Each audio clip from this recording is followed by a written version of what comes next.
And welcome to this trade deadline edition of the Rooftop Mariner, covering the trade deadline. And I just had to go live earlier than I thought I was going to, because it looks like what just happened, the Houston Astros may have just traded. Now I'm taking a look just to check and see what happened. But here it is. The Houston Astros just traded for Justin Verlander. He is returning to the Astros away from the Mets, as if the Mets have been struggling throughout the entire season, despite having an insane payroll led by their owner, Steve Cohen. But here's what happened, and I'm reading it from this other screen. All right, here's what we got. We got Justin Verlander, which what was received was Drew Gilbert and Ryan Clifford. Now, let me look up and see who those guys even are. Got Drew Gilbert. All right, Drew Gilbert is a minor leaguer in 2023. He's a 22-year-old prospect. He's been putting up some pretty good numbers, so it looks like he is one of their solid prospects. He's been dangling now looks like he's in Double-A right now. He's hitting now 6 home runs, 20 RBIs, and minor leagues overall. He's 12 home runs, batting .274. Does strike out quite a bit. And now this other guy, Ryan Clifford. Going to take a look and see who Ryan Clifford is. Got Ryan Clifford, who's also a pretty young prospect. So the Astros did give up something, but it was enough to get Justin Verlander. But here's my thing. Maybe the Mariners wouldn't have done a trade like that, because maybe that would have cost something decent.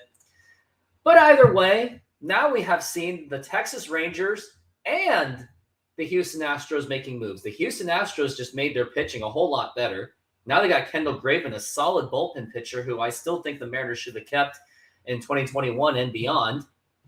And now they have Justin Verlander, one of their superstar pitchers, and this is the second time they traded for him, which they got him back. They gave up quite a bit, but that means the Mariners have been selling compared to what the Astros and the Texas Rangers have been doing. And how's it going, everyone? We got Animal Sanctuary here. We got Chris, my friend. And Chris, bring your friends over. I keep nagging you to do that. But yes, I mean, the Mariners have been pretty disappointing in this trade deadline so far. And here has Rooftop. What websites are you using to see trades? I'm using Twitter, and the names that I am specifically following are these following: Ken Rosenthal, Jeff Passan. So I'm trying to keep everything up to date as much as possible. Now, here is what the Astros traded. The Astros were very reticent to part with Ryan Clifford, and it's easy to see why. He was already raking at the high A level after going for them the 11th round last year. He just turned 20 in the last 2 weeks. A number of evaluators see him as a superior prospect to Drew Gilbert. So it looks like Ryan Clifford was actually the piece to give up. So it's not like Houston gave up nothing. Like, they gave up something for Justin Verlander, because I guess they are desperate to go for another World Series. But in hindsight, looks like the Astros should have just re-signed him when they had the chance. But now look where they are. And now the Astros are pretty much now could be the force of the American League, at least in the American League West. I think Texas may have us seen a little bit of regression, as if we already have. But they are playing Chicago, so I'm pretty sure the Rangers should have no issues sweeping them up. But the issues I'm having with this is, do you see us getting a closer today, Chris? Absolutely not. Like, I think this Teoscar Hernandez trade, it seems like it is just a formality. But unfortunately, no, I don't see it happening. Yeah. So, I mean, they traded Paul Sewald yesterday. And let's go over that Paul Sewald trade that did just happen. Okay, Paul Sewald, who I am still not happy that they traded, because they traded away their best closer, 21 saves. Has yet to pitch for the Diamondbacks, but here is exactly what happened with that trade. Just got to find it in the transactions. They still don't have it updated on the baseball statistics website. But I'll look at the Paul Sewald trade. And yes, it does come off as a bit of a surrender. That's what I'm going to say. There was an article that said that. So they got Dominic Canzone, and you got Josh Rojas and Ryan Bliss. Ryan Bliss is going to be that one of those prospects that you're just going to have to wait and see. Josh Rojas was basically just to maybe replace Colton Wong. And you got Dominic Canzone. So these are like really lowly moves to maybe improve the offense in the long run, but it comes at the cost of your bullpen. And we really did see how much that bullpen really kind of struggled yesterday with Taylor Saucedo having some scare moments. And then you also had, man, what's that guy's name? Campbell. He struggled in the ninth inning pitching like he was Jose Mesa. That's how it felt. And they do share numbers, by the way. This guy says, I only hope if we trade Teoscar, we don't trade it away to Toronto. I mean, they're probably going to trade it to if they trade it to some wild card rival, yeah, that will be absolutely disappointing. But yeah, I'm just basically at this point, we're just looking at trades and just see what is to be at this trade deadline.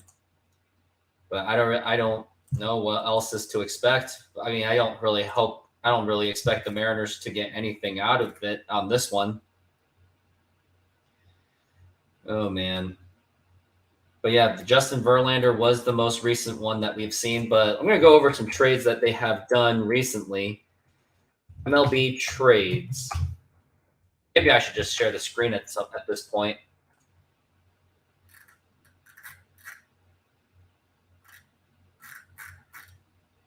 But I guess the latest, they say, is the latest one is Justin Verlander. Happened at 12:03, which was official, which is why I started the show earlier than I thought I was going to.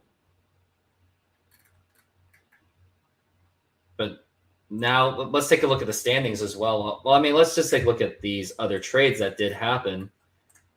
I like one of these trade trackers. They really do help. So, oh yeah, this is a great website. So I actually like it so much that I'm actually going to share the freaking screen. And also, if you haven't yet, go ahead and hit that subscribe button whenever you can. But I'm going to show the trade stuff. There it is. So we got Mets gave up Drew Gilbert and Ryan Clifford, pretty high prospects for Justin Verlander. Looks like they really are going for broke to see if they can get another World Series for Dusty Baker, I guess. I do think Dusty Baker should have retired last season because he got the World Series. He got what he needed. Go out on top. I guess not. Toronto acquired Paul DeJong for Matt Swanson. I'm going to look at Paul DeJong and see how he's doing.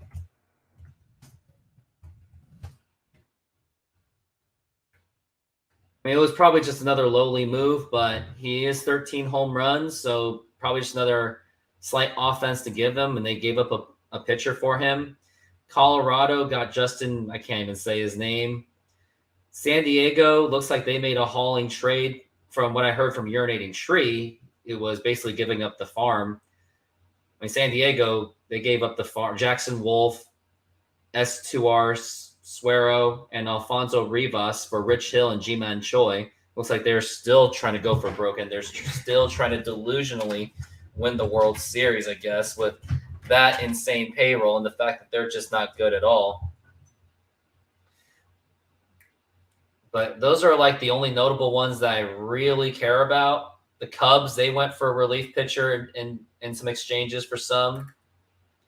But and then the Mariners, they traded AJ Pollock and Mark Matias for a player to be named later and cash. So I guess they haven't really decided who they picked. And it reminded me of the time when the Mariners traded away David Ortiz, who was actually known as the player to be named later. And it turned out to be David Ortiz, which got them Dave Hollins, who pretty much was to be the third baseman for the rest of the season. But of course, and it was only because Russ Davis was injured, and it also led to Edgar Martinez. He played for a game at third base, only played like an inning, and then he got into a nasty collision with John Marzano, and then that basically forced him to make the trade. But yeah, that's where we're at, and we're still waiting to see if there are any trades that have come into fruition But now I guess I don't have to really share the screen anymore since it's pretty much, yep, I'm going to stop sharing that. Not going to lie, I'm seeing reports of Rockies looking for trade offers for Charlie Blackmon. Oh, great. Oh, Charlie Blackmon. So I don't know what, I mean, let me see what Charlie Black. How do I not know this? This is pretty embarrassing. Charlie Blackmon is a right fielder he plays for the Colorado Rockies. Let's see how his stats are doing. Not doing great, but he has been a respectable all-star over the years. He even played with Todd Helton, I guess, for a few. And also, in case if you haven't, hit that subscribe button whenever you can. But just kind of see other updates that are going on in the trade deadline.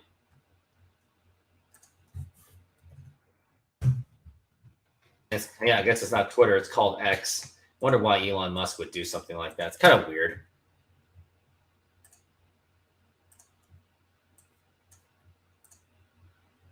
All right, looks like I got notification. Nope, got nothing so far. So no trades happen, but the Mariners have less than 3 hours to make a trade. But for them to make a trade, I don't know. I don't know what's going to happen. Trading Ty France would make me mad. Well, yeah, because it's like, what is the point of trading Ty France? There's absolutely no point of trading him because what are you going to get out of him? And even if you do trade him, who's going to take over for first base? Like, who are you going to get? You're not really going to get anyone, are you? Not really.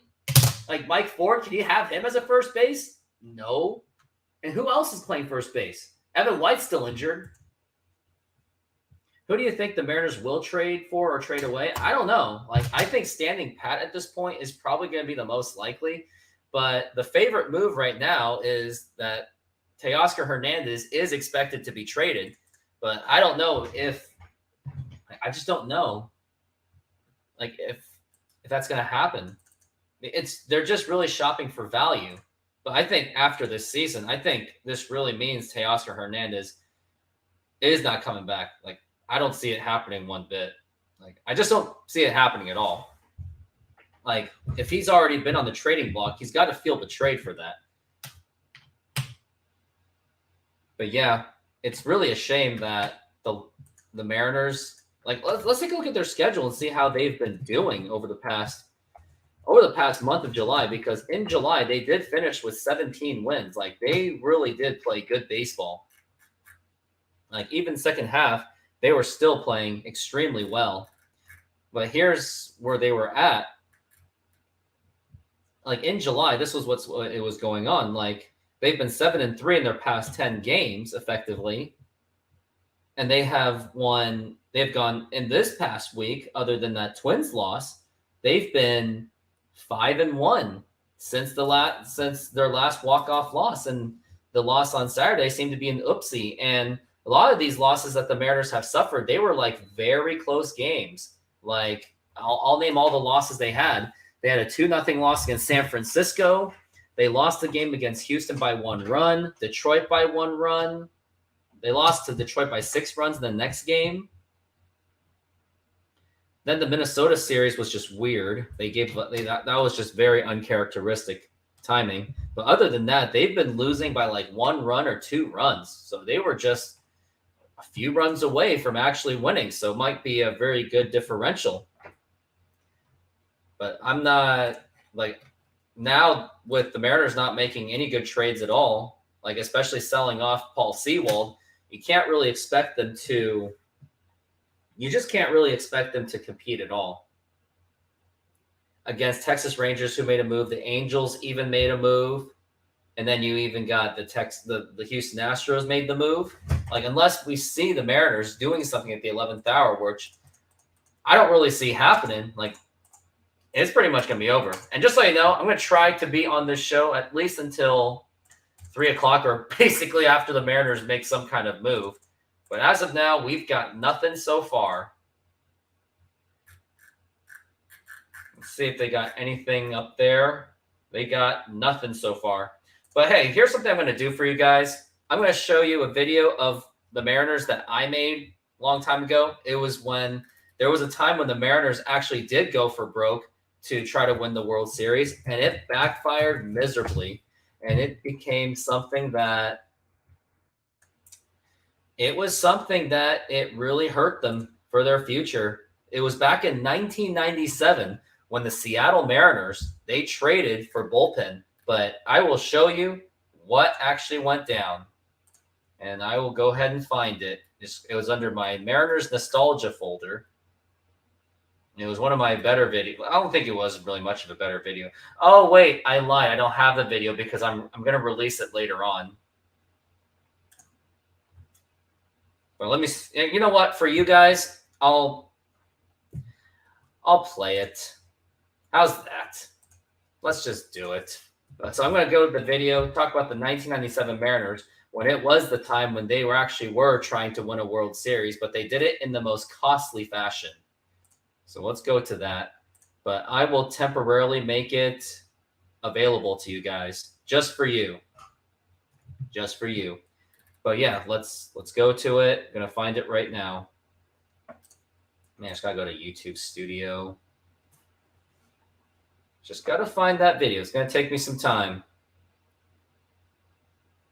And this video was scheduled for October 5th at 3 o'clock. So I am just going to play it for now, just so you guys can watch it. All right, here it is. I am getting it ready. The biggest acquisition trade in Mariner history?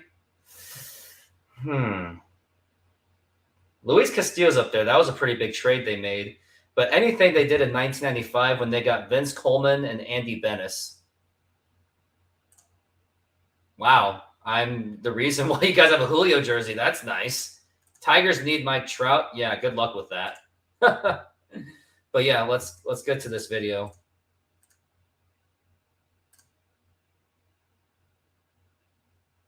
I just gotta find it somewhere.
Well, that was the video of 1997 where they got Heathcliff Slocum, Mike Timlin, and Paul Spoljaric, all awful pitchers that really did not help the cause at all.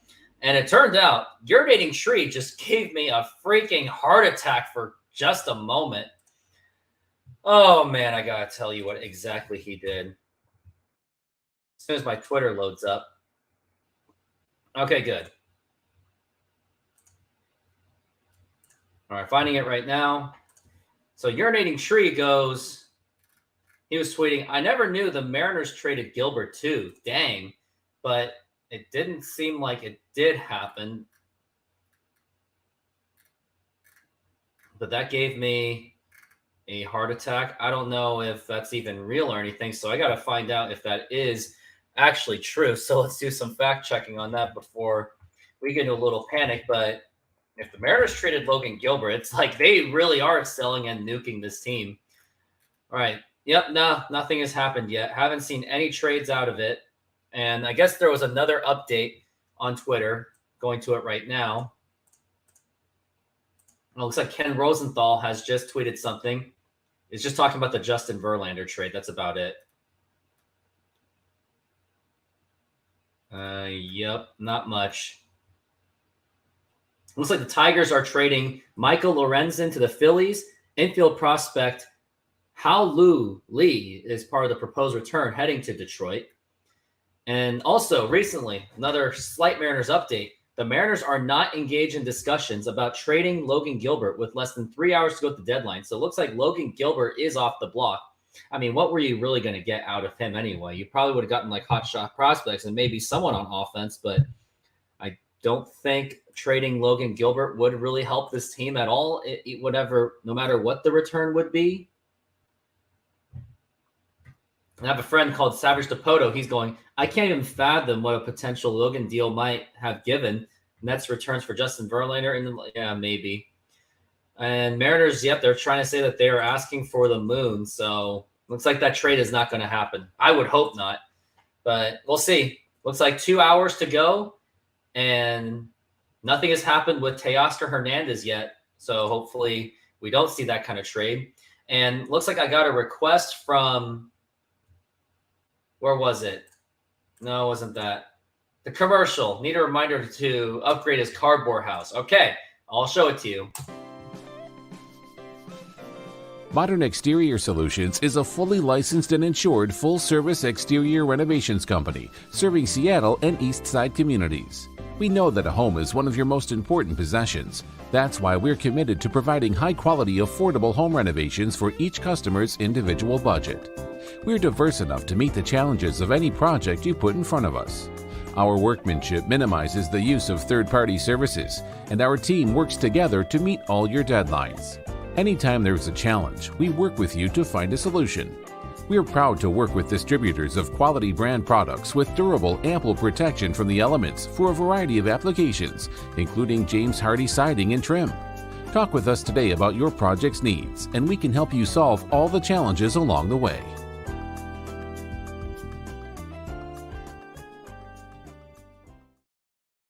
And there you go. If you need something of that kind of service, go for it and get 20% off of your first service. It is Modern Rooftop as the promo code to get your 20%.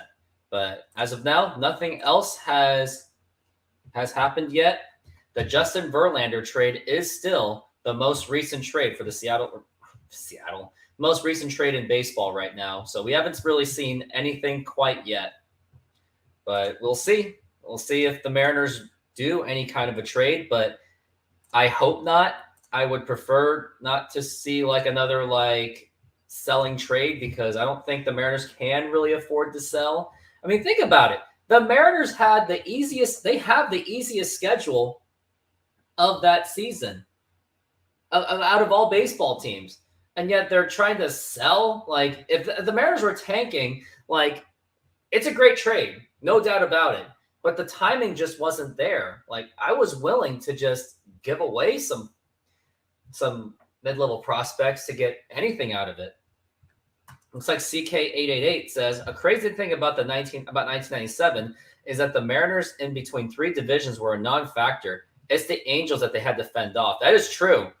Let's take a look at that schedule and see where the 1997 Mariners were at. All right, 97. Here's where it was. 1997. Just got to find the schedule and see where it was. But it was back in 97. So it was around July 31st when they made the deal. They were only up a half game on the Angels, and they were struggling. They had some bad moments in July, with the exception of winning like 5 in a row, but they also lost 4 in a row during that span period of time. And they had some crushing losses in July, which eventually led them to making that trade. So they were only up a half game. And that trade, ironically, in some ways, actually did help. It actually got them to having a 6-game lead. So it really wasn't about the Rangers at all. The Rangers were having a down year that season, in case everyone may have forgotten about that. But yes, that was one of the more costly trades in Mariners history. And I just got to readjust my scheduling. Kind of wish that Jake Trident was here. Would have been more fun if he was on this show, but it is what it is. But we're still waiting on any kind of update, which I don't think we really have any at all. A-Rod leaving and saying that he wanted to be a Hall of Fame still angers me. You know what? I'm going to show you an Alex Rodriguez video, because we don't really have any trades going on. I don't really have much to say right now, other than the fact the Mariners really should buy for something, like buy for bullpen and second base. I guess they really want to experiment this new outfield prospect in case Teoscar Hernandez is out. But here, I'll show you something.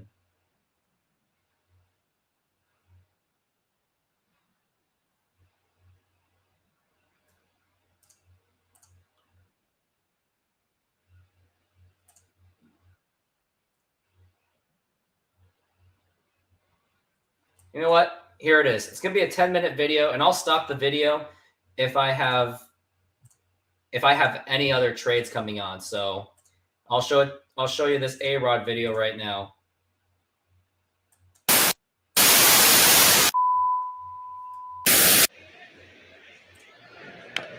And the number back toward the mound, got a chance to be a base hit. Cooper will have to make everything perfectly, and does not. And there it is, his first major league hit. Here's the stretch. The 1-2 pitch. Swinging a line drive in the gap in right center. Drops in, a base hit. Here comes the winning run. Straight from third. Alex Rodriguez wins the ball game. There's a fly ball down home. Right field line. He might get a cycle out of this one. He's digging for 2, and he's got himself a double. That's the cycle. And that is hit well into right center field. Anderson goes back, and see you later. There it is. Alex Rodriguez is now a 40-40 player. 54 years of age. The pitch swung on and belted. Line drive, fly away, Rod. His second home run of the ball game, and he is in Waco, baby. On what happens in the offseason. And he drives one to deep left. Back near the wall and gone. Well, if that's the way he says goodbye, he does it with some style. I couldn't be happier to be in Texas. I've always liked Texas. I've always loved playing here. I've played well here over the years. Now, let's listen to the announcement for A-Rod.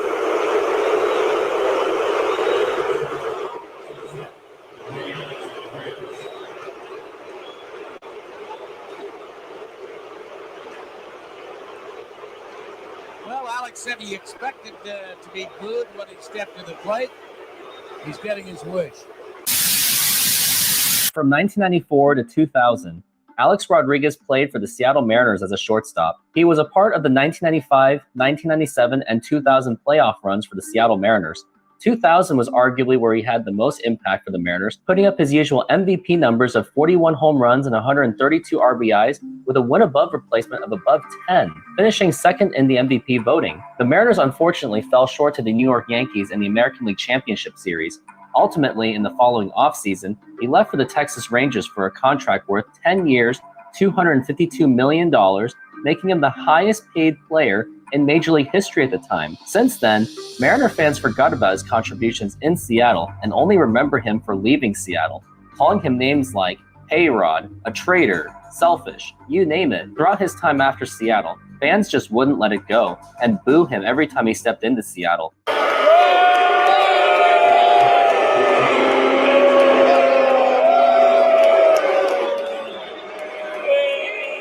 However, it still doesn't seem clear what really went down in the free agency, and I am here to clear it up, and this is a story I've been wanting to tell for a long time. Before I explain, please like, subscribe, and hit the notification bell for more content, as I do have a lot of ideas for the future. After the 2000 season, Alex Rodriguez became a free agent, and he was arguably the most coveted free agent in Major League history at the time. When initially asked about the free agency, this is what he said according to the book Shipwrecked by John Wells. If I have to say something, I'd say I'm leaning towards Seattle, because that's the known. It's my responsibility to get all the data, make the unknowns unknown, and make my decision. I'm definitely apprehensive about the situation because my comfort level is so high in Seattle. Even with those statements, it was still unclear whether he was going to stay in Seattle, and Lou Piniella expressed in his book, despite the constant speculation in the press, it was something that I hadn't given a whole lot of thought, because during the 2000 season, primarily because I couldn't conceive of the Mariners ever letting Alex leave,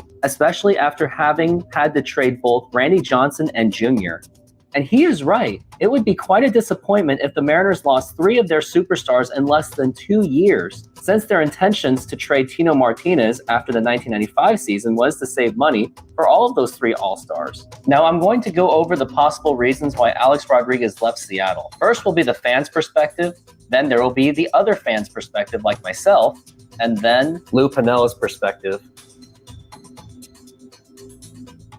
You know the story tonight. Alex Rodriguez makes his return to Safeco Field. Kim and Monroe, you're on KJR. Andrew in the car phone. Every time there's a ground ball hitting his direction, you boo him before he even makes the play. And boo the crap out of him. The guy's useless. I'm going to boo him tonight because I hate the guy. His ego is going to drive Texas into the ground. I'm going to boo. I'm going to boo him. I'll probably boo. Boo! I'm just going to turn my back. He had said, that it wasn't about the money, and in the end it was. And so I'm going to carry a sign that says sold out, because I think that's what he did. There was a mix of reports on what the Mariners had offered to Alex Rodriguez, but the most notable was that Seattle offered 5 years, $94 million, with an option for the team to decline the last 2 years of the contract. In that case, Alex had every right to decline that contract, as that was more than a cheap offer for what he was worth. According to the book Shipwrecked, written by John Wells, he expressed, "Seattle was the only team out of the 8 that didn't offer me the 10 years. It was hard walking away from the team, but it wasn't hard walking away from that." And further expressed, the Mariners offered him less than the year before. Peter Gammon's ESPN reported that the Mariners didn't make an effort to keep A-Rod, disclosing that Howard Lincoln nor Chuck Armstrong didn't travel to Miami for a critical meeting the Mariners had with A-Rod and Scott Boras in early December. They were both vacationing in Hawaii. If that were to be the case, then I would put more of the blame on Howard Lincoln and Chuck Armstrong than Alex Rodriguez, to be honest. Now here is the perspective by Lou Piniella, which was in his book. When the Mariners were attempting to make an offer on Alex Rodriguez, here's what happened. General Manager Pat Gillick, Manager Lou Piniella, Mariners CEO Howard Lincoln, Mariners Chairman John Ellis, and Mariners President Chuck Armstrong went to Dallas in hopes to discuss a contract with Alex Rodriguez. Here is what Lou Piniella said in his book.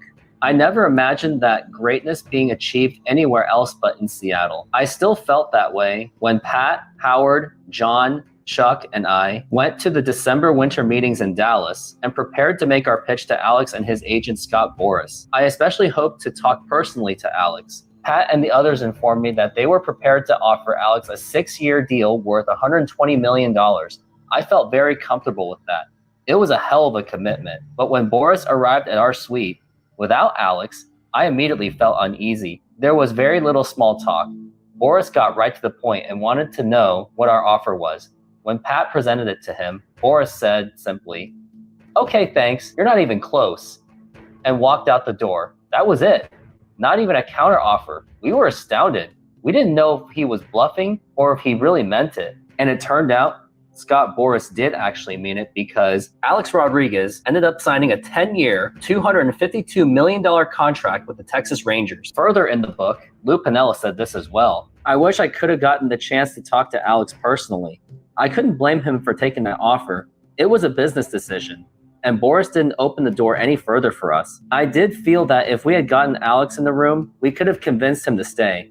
But Boras came in alone, and once he took over, all the emotions went out of it. It became all business. When Alex called me to say goodbye, it was a very painful conversation for both of us. I called Lou after I made my decision. Alex said in an interview for this book, I told him, I'm going to sign with Texas, but I wanted to tell you first so you wouldn't have to read it in the news. Obviously, it was a very sad day for me because playing for Lou, I was spoiled. I had great protection, and he was a great mentor for me. There were tears on both sides.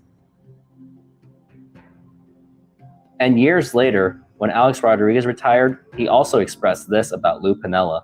For me, today is about really thanking all the fans and all the coaches, managers, people that gave me an opportunity. I think about Woody Woodward, who drafted me with Roger Youngward. I think about Lou Piniella and Edgar Martinez, who were great teachers and mentors to me at 18 years old. I've always said I wish I had 5 more years with Lou Piniella because I think I would have benefited from his tutelage and his mentorship. So I'm going to take all sides of the story and connect them all together based on my interpretation. So Alex preferred to stay in Seattle, but he put all of his trust on his agent, Scott Boras. Then the Mariners tried to make an offer, and Scott Boras happened to be in the room without A-Rod. With limited communication, Boras walked out of the door fast without allowing negotiations. Then Howard Lincoln and Chuck Armstrong gave up and went off to vacation in Hawaii. And then Alex Rodriguez just signed the contract with the Texas Rangers. At the end of the day, I didn't blame Alex for taking that money at all, as he did work hard for it, especially through a tough childhood. Furthermore, I don't like it when fans say that baseball players are overpaid and spoiled because of the paths that these players had to take to get to that level was excruciating and painful and a lot of hard work. There was a good video made by Eric Sim who explained his difficult life in the minor leagues. Also subscribe to his channel and check out his video. Now, do I think that Alex Rodriguez is some kind of angel or something?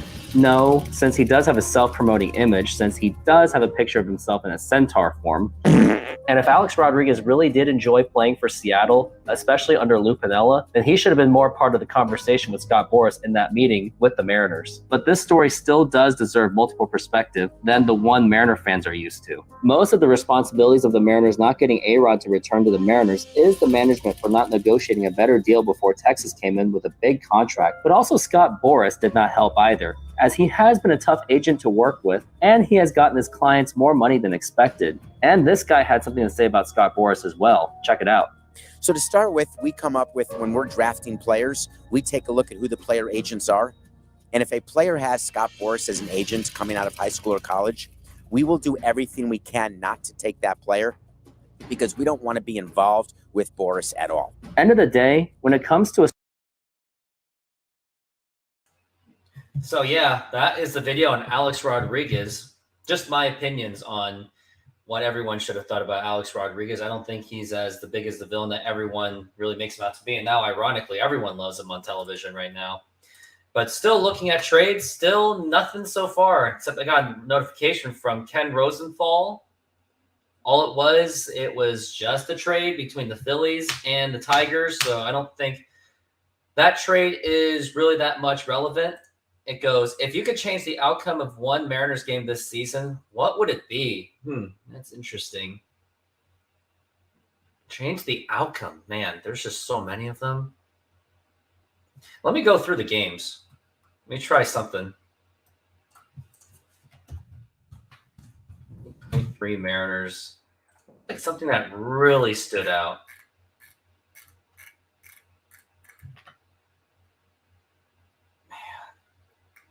Basically, like any game where Scott Service just takes out his starters or his bullpen pitchers, and then they just stink after that, whoever comes in. Other than that, I don't really have much, but just like making sure Scott Service just makes better decisions. That's what I would say.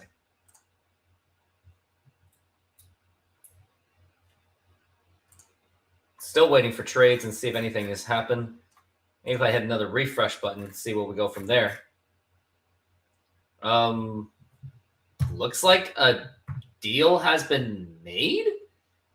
I gotta double check this. Oh, okay, I gotta check this. Looks like there may be a trade, but it could be wrong because there could be a glitch. Okay, looks like there is a trade. Let me connect all the dots together and let me get back to you guys and see what happened.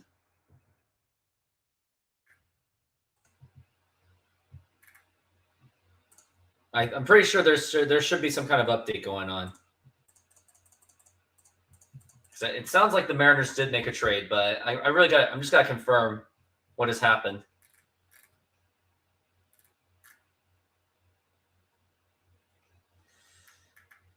Okay, hear me out. It looks like the Mariners got Eduardo Bazardo in exchange for Logan Reinhart.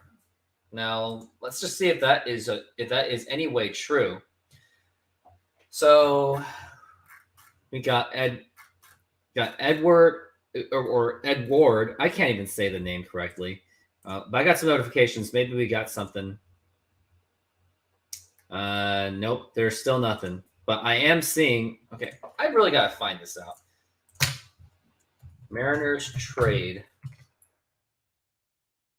Okay, yeah, here are some that are materializing. This one's by Robert Murray. Looks like he's gonna get a follow out of me.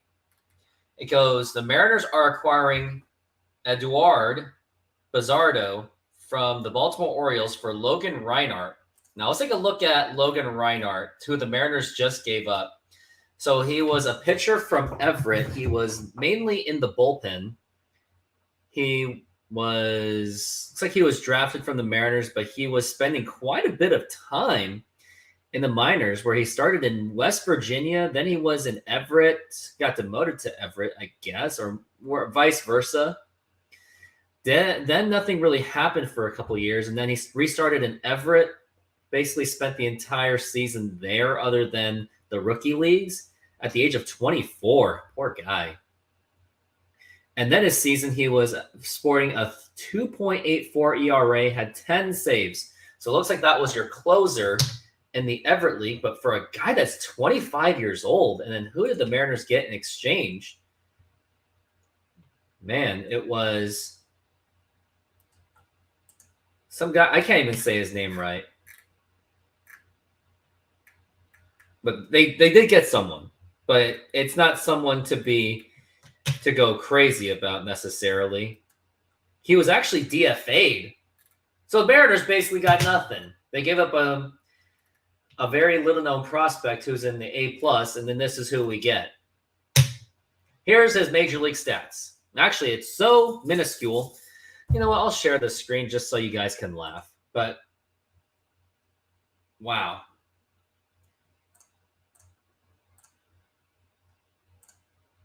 All right, here it is. This is who the Mariners got. They got a guy who was in Boston for a couple years, from 21 to 22. His best season was in 2022 when he had a 2.76 ERA, and his strikeouts was 11 strikeouts and 4 walks, but he gave up 4 home runs.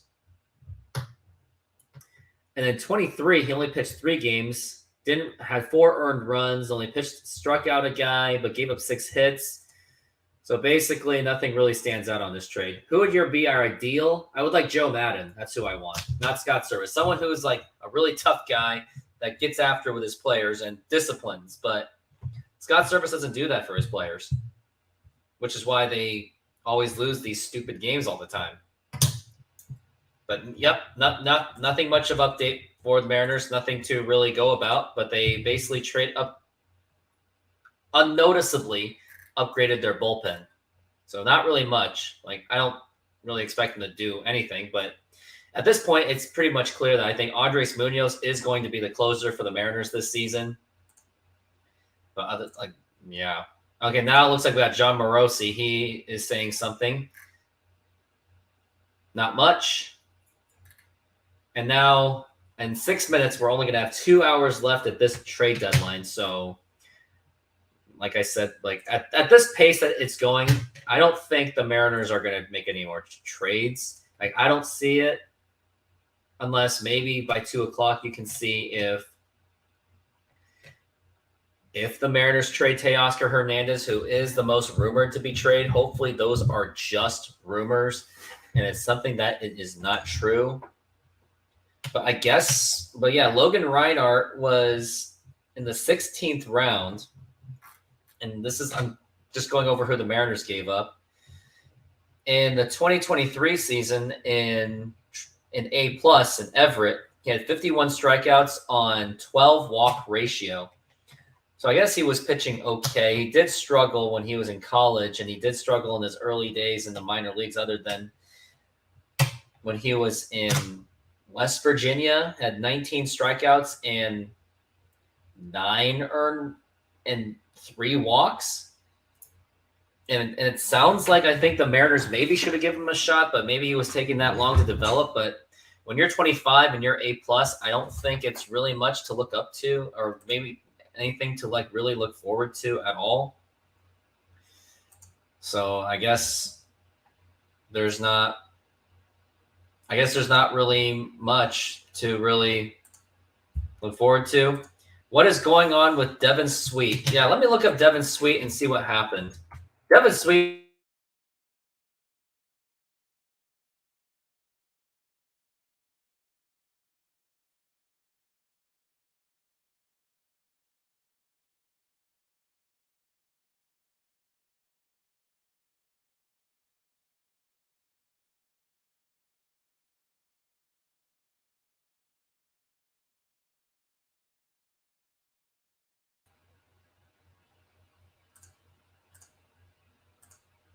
Looks like I lost myself for just a moment, but now I'm back. But yeah, Devin Sweet. Let's see what happened to him.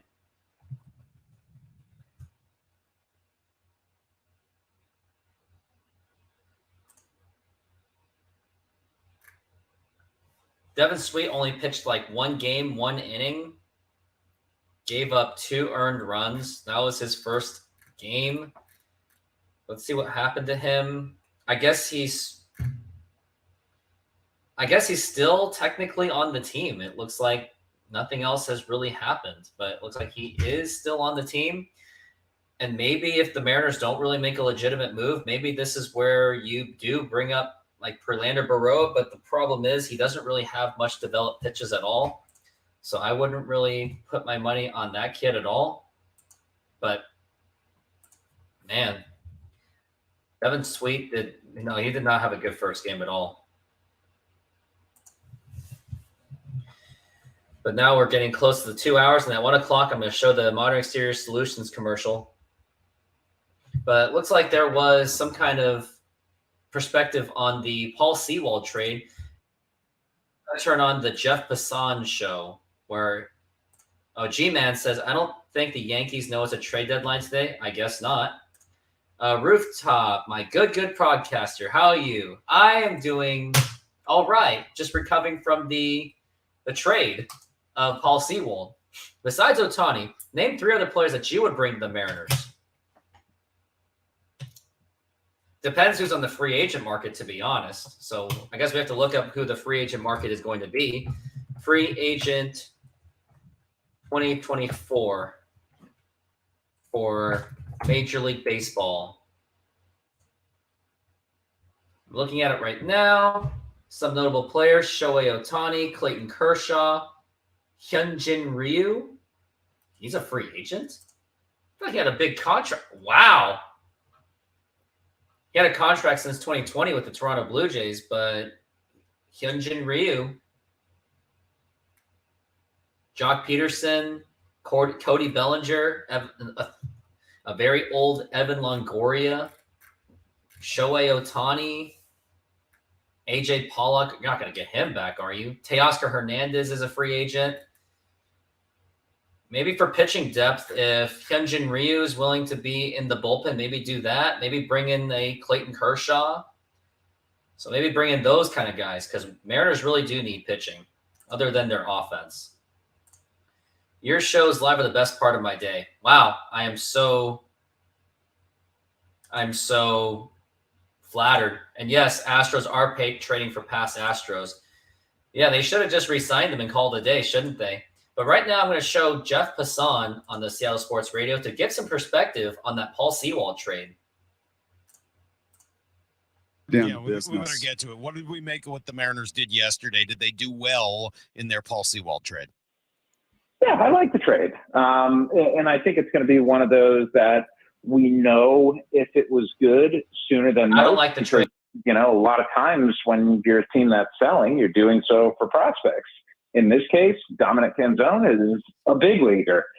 Josh Rojas, we have a pretty decent sense of what Josh Rojas is already, actually. Ryan Bliss is super interesting because he's a guy who physically is, you know, he's 5'6". He's 175 pounds. He's not going to intimidate anyone, but he also hit 360 at AA this year.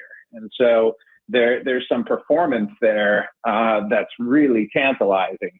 You know, I talked with a couple of evaluators afterward, like, how did the Mariners do? And they thought Canzone's the best player in the deal. And that Bliss has some upside, but there are some questions from guys whether he's going to hit. And, you know, Rojas, I'm not going to say he's like Abraham Toro because that didn't work out very well, but there are real questions about the bat. And you see that this year in a guy who's had 200 plus plate appearances and still hasn't hit a home run yet. But he can play all over the diamond, and having a good utility guy on the roster is imperative. He's just not going to be the carrying piece here. I think this trade hinges on Canzone and Bliss. So how good is Canzone? Well, he's a little bit older.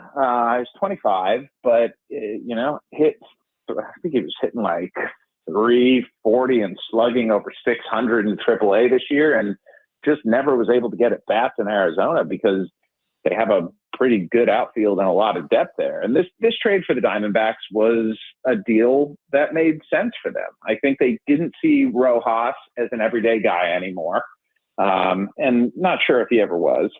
They saw Canzone as superfluous because they have Alec Thomas and Corbin Carroll and Jake McCarthy, and they'd like to bring Lourdes Gurriel Jr. back. And Bliss, you know, they have Ketel Marte at second base. They have Jordan Lawler as their shortstop of the future, and Geraldo Perdomo was an all-star this year, so he's pretty good too. So it was them trading in on their depth to get a guy in Paul Sewald who is reliable, who will take the ball every time you ask him to, and who's a great guy in the clubhouse too. And most of all, who has another year of control, which is vital to the Diamondbacks, whose bullpen has been absolutely wretched in the last 30 days, and who have aspirations to compete not just this year, but next year too. Jeff, as your vertebrae was healing over the last few weeks, I think we talked a lot about this trade deadline and talked a lot about Jerry doing what he's done a lot, which is buy and sell. And this move to me is a buy and sell. You obviously sell in the league closer. You buy, as you said, some major league ready bats that are gonna play right away. And in Canzone, I think sooner than later. Does this move in any way tell you that another one is coming over the next 6.5 hours? I anticipate that we're going to see a fairly active Mariners team today. And if that means trading Teoscar Hernandez, I think that is well within the realm of possibility, though I'll be honest, I don't know how many teams are looking for an outfield bat at this point. And I think a lot of them that are look at the guys that they have internally and compare their numbers to Teoscar Hernandez's and say, are we really going for an upgrade here? And I don't think after giving up Eric Swanson in that deal, you know, a guy who was a very effective reliever last year with a lot of club control, the Mariners are necessarily going to want to give up Teoscar Hernandez just for whatever someone's willing to offer. I also can see the Mariners go out and buying on the fringes, but I don't think it's going to be any big additions today, even though they've been playing really well over the last month, even though their record's among the best in the American League during that time. It's still a really big hill to climb for them with the teams that are ahead of them. And it's going to be interesting. You know, I'm very interested to see what the Boston Red Sox do today, because they're a team that's been playing pretty well too and is better positioned than the Mariners right now. And they may well be sellers. So you'd be surprised at this point. You know, there have been rumblings about Logan Gilbert in St. Louis, rumblings about Bryce Miller, rumblings about maybe just being creative and going big. At this point, you would be surprised if the organization takes that big of a step. I think if the Mariners were to trade one of their controllable starting pitchers right now, the return would be a massive windfall. And I say that for two reasons. Number one, because frankly, I don't think they're going to do that right now. If at any point that happens, I think it's probably going to be the offseason. But beyond that, if you are trading one of those guys, boy, oh boy. I mean, you better get that right. Like, the Mariners have put themselves in this position where they are right now because it's clear they're very good at developing pitching. But when you see the price for Aaron Savali, who is not a Logan Gilbert or a Bryce Miller or a Brian Wu, who is a guy that's, been pretty decent in his career, but this year has taken a nice little step forward and only has 2.5 years of club control remaining. And he gets Kyle Manzardo, who's a really good prospect. I mean, the price that the Mariners have on their controllable starting pitching is high, which is precisely where it should be. And I'm just not sure anyone's ready to meet that at this point.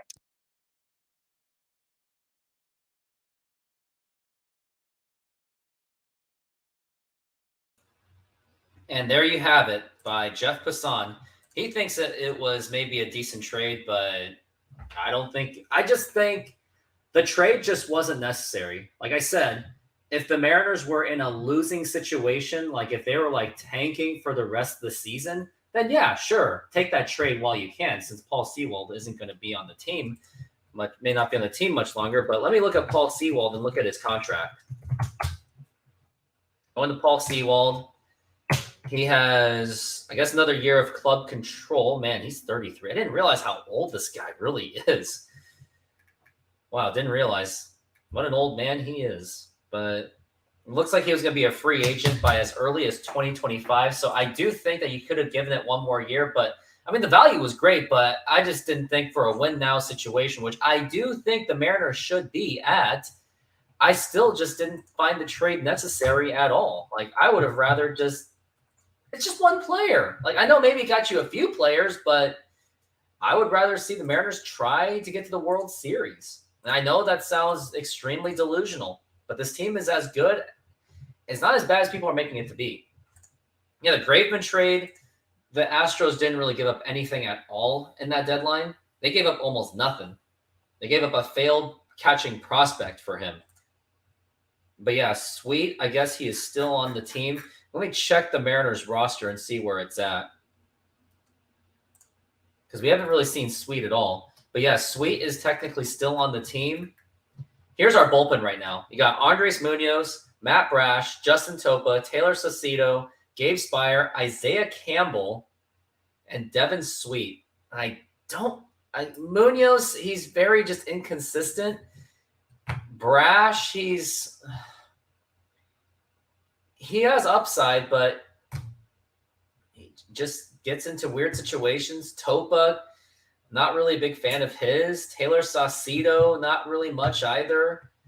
Gabe Spire is okay.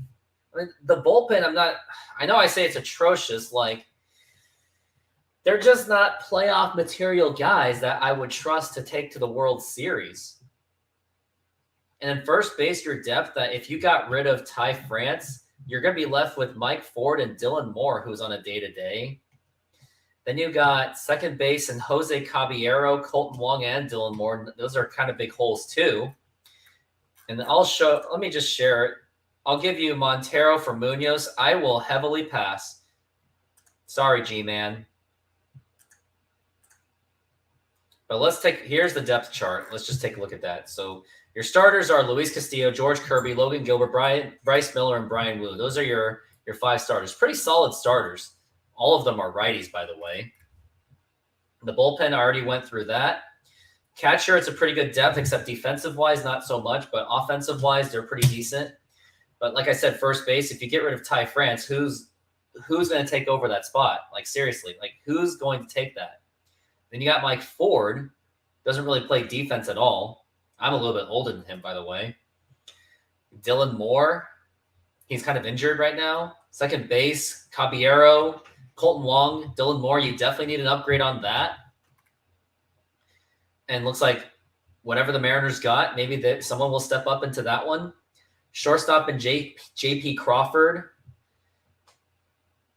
I mean, he's our shortstop, so you can't really do anything about that one. And then you got Jared Kelnick.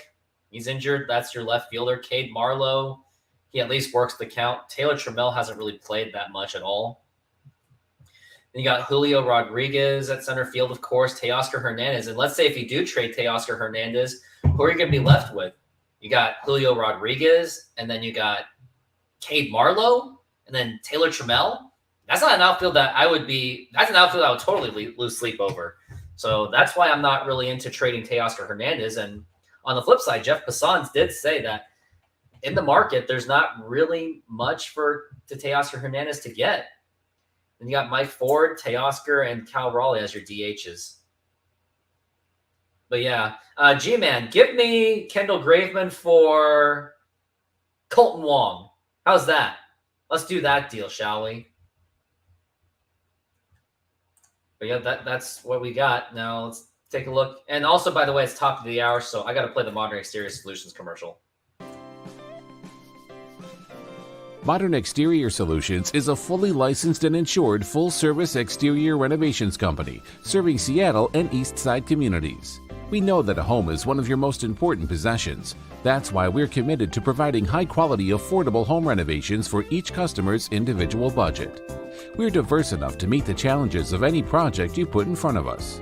Our workmanship minimizes the use of third-party services, and our team works together to meet all your deadlines. Anytime there's a challenge, we work with you to find a solution. We're proud to work with distributors of quality brand products with durable, ample protection from the elements for a variety of applications, including James Hardie siding and trim. Talk with us today about your project's needs, and we can help you solve all the challenges along the way.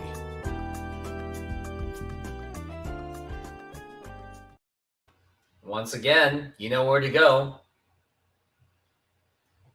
But yeah, no, sorry, I'm not going to do it. Not even like Munoz that much. Looks like we got another thing from Ken Rosenthal.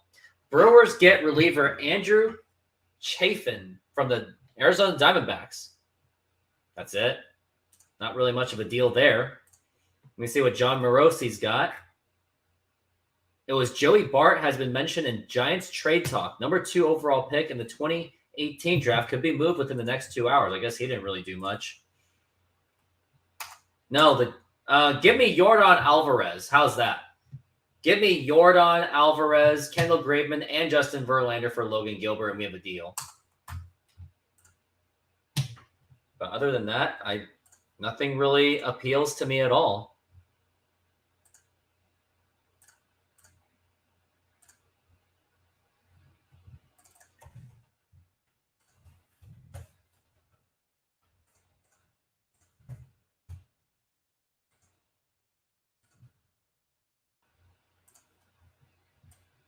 Yep. No trades that I am really seeing out there, am I? Not really much at all. It's been a pretty quiet trade deadline other than that Justin Verlander trade. And Arizona, no word on what they gave up for Andrew Chafin. What they got out of him. Doesn't seem like it was really much of a trade to begin with. Well, I guess we are negotiating, but if I was part of that Kendall Graveman trade, I would have definitely vetoed that in a heartbeat. But hey, I gotta show you another video where it involved not 2 trade deadlines, but 1 trade deadline. So for any of you that are my new audiences, I gotta show you my best video that I ever made.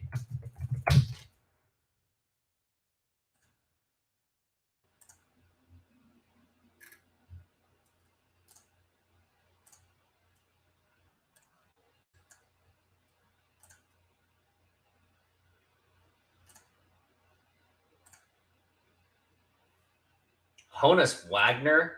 I gotta check this out.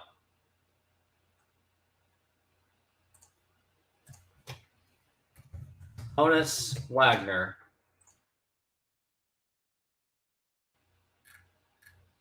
Yep, he's a Pirates guy. That's what I'll say. And we got, looks like another tweet coming in for John Morosi. Oh, it was just an update. It says, good news for Blue Jays. There is no significant structural damage for Bo Bichette. He won't be in there today. IEL hasn't been ruled out, but we'll play it out for a few days on what happens to Bo Bichette. But yeah, Bo Bichette did suffer an injury, so nope, the deal's off. Not negotiating since you're not giving me Yordan Alvarez. But you did give me a video to show about Yordan Alvarez, which they did involve bad trades on the Mariners' end. So enjoy this video. Yordan Alvarez is the star left fielder for the Houston Astros. You may remember him as the man who hit the game-winning home run in Game 1 of the American League Division Series, which helped the Astros end the Mariners' first playoff run since 2001. But how did we get here? Well, you're not going to believe this. What if I were to tell you the Mariners were the ones that actually got Alvarez on the team? I know it sounds crazy, right? Well, here it is. It might just blow your mind. It was 2007 when the Mariners finished the season 88-74 when Felix Hernandez was in his second full season. Richie Sexson and Adrian Beltre were the main offensive power hitters, and Ichiro was the main star of the team. Unfortunately, the Mariners missed the playoffs by 6 games to the New York Yankees for the wild card spot, and also 6 games to the Los Angeles Angels for the AL West division. The season they had was actually considered a success compared to the last few seasons under their general manager at the time, Bill Bavasi. That guy who was notorious for signing players that were either past their primes or were just not good to begin with, and traded away much of the farm system, such as giving up Asdrubal Cabrera and Shin-Soo Choo. Expectations for the 2008 Mariners were high because of the 2007 season. Mariners baseball, the mojo's rising. Bill Bavasi went all in for Eric Bedard, who finished 5th in the Cy Young Award voting in the American League for the Baltimore Orioles last season, in hopes to strengthen the starting pitching staff, which was plagued by Jared Washburn, Horacio Ramirez, and Jeff Weaver. But the pieces that were given up were astronomical. The package that the Mariners gave up included Tony Butler, Cam McColio, Chris Tillman, George Sherrill, and Adam Jones. Yes, that Adam Jones who went on to be an all-star. Eric Bedard's time in Seattle was pretty underwhelming, as he suffered multiple injuries throughout his time in Seattle, which included missing the entire 2010 season. To give up that many assets for a guy who had limited availability, knowing that the Orioles got was proven to be one-sided. The 2008 Mariners went ahead and lost 101 games, despite a payroll of over $100 million. But hey, at least Felix Hernandez hit a grand slam. He's 1 for 8. He got his base hit down in San Diego. And sends a drive to deep right center field. That baby is going to be fly away. Get out the rye bread and mustard grandma. And Richie Sexson got into a fight. Property of the Boston Red Sox. Look out. Whoa, hey now. This will get something started. Whoa. Holy moly. This is not the spark I was looking for.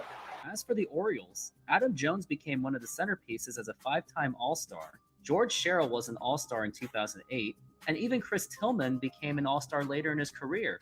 To say that this trade was a disaster for the Mariners would be a complete understatement, but we're not done here. Fast forward to 2011, the Seattle Mariners got Eric Bedard back from injury and performed pretty well.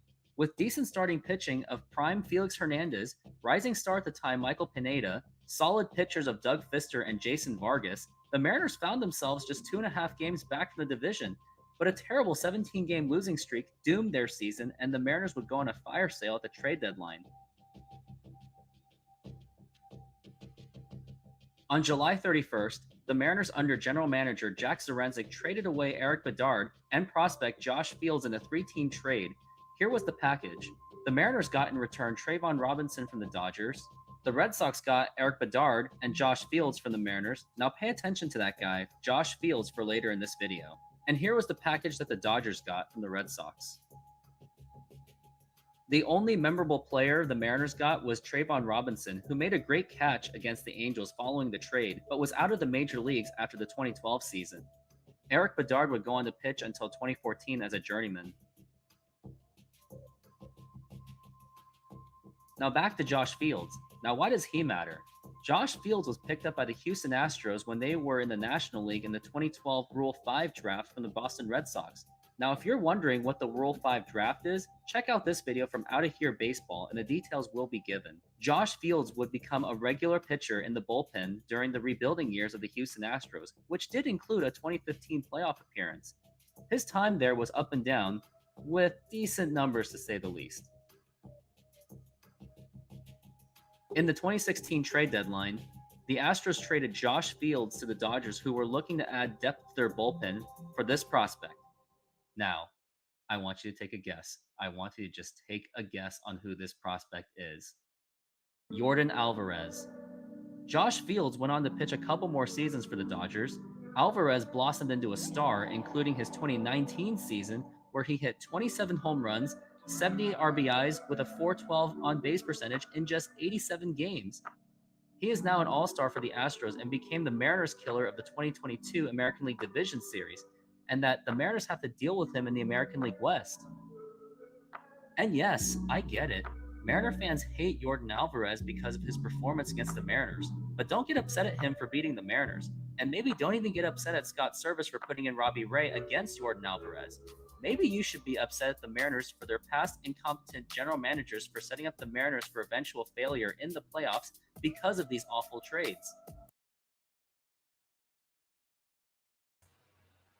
Well, that's the Yordan Alvarez trade, I'll tell you that.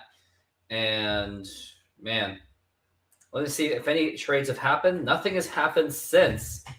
But let's take a look and see what the trades have been since.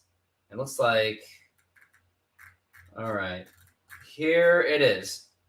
So it started in July 19th, where Oakland got Easton Lucas for Shintaro Fujinami. That's who the Baltimore Orioles got.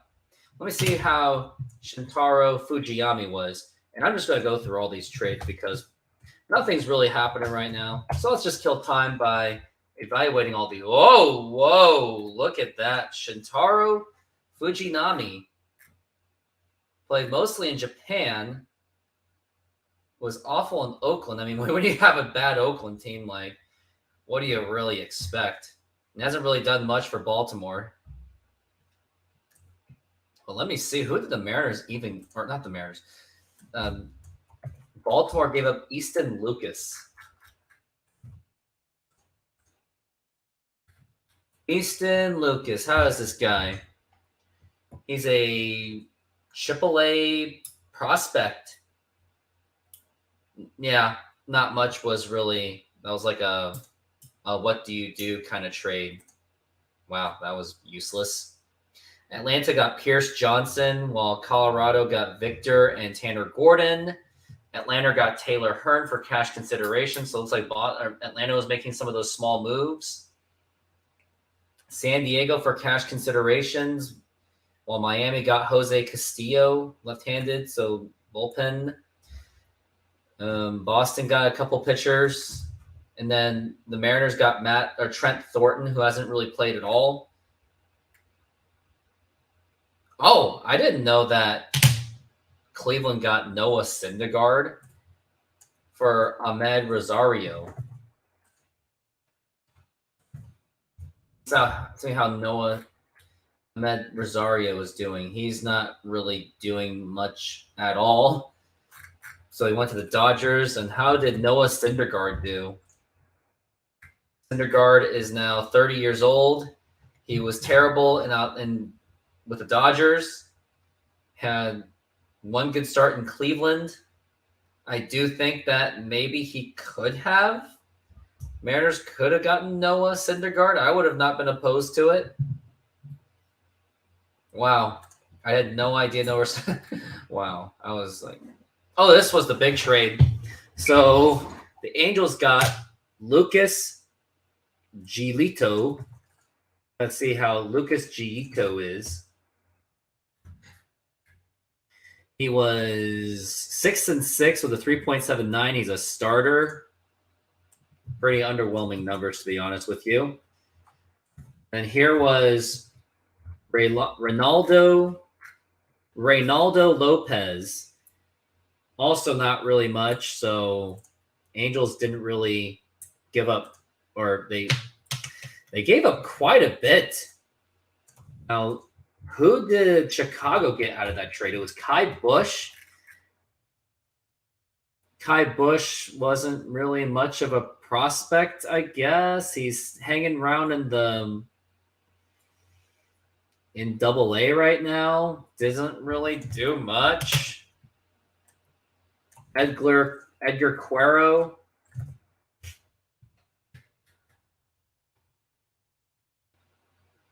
Not really much either, but he's a young prospect. He had a good year in 2019 in Single A. Now he's in Double A. I think everyone kind of overreacted about the Angels making that kind of a deal. And I remember the Milwaukee Brewers, they acquired Carlos Santana. And then this is what the Pirates got out of that deal. They traded a prospect. Isn't that great? Just a prospect. And then that Kendall Graveman trade, that sticks out like a sore thumb. And don't forget the Max Scherzer. You got cash considerations. And then Toronto got Jordan Hicks. But other than that, not really much at all. But that Seawald trade still really hurts to this day. Any trades that have happened since, there is still no trades going on. And it looks like we're at the bottom of the hour. I got to do this to you guys.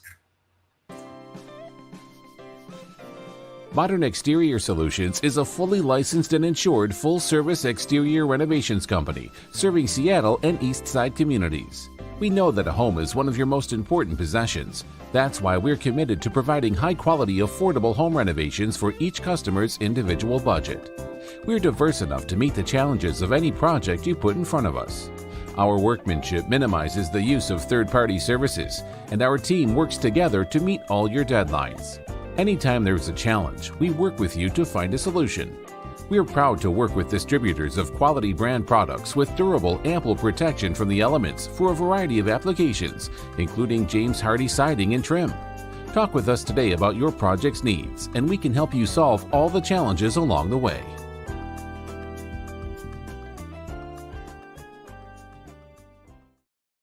And in that amount of time, did there any trades happen? Nope. Nothing much happened at all. Andrew Chafin. That's it. And Ryan Divish is talking about it. Not really much at all. Nope.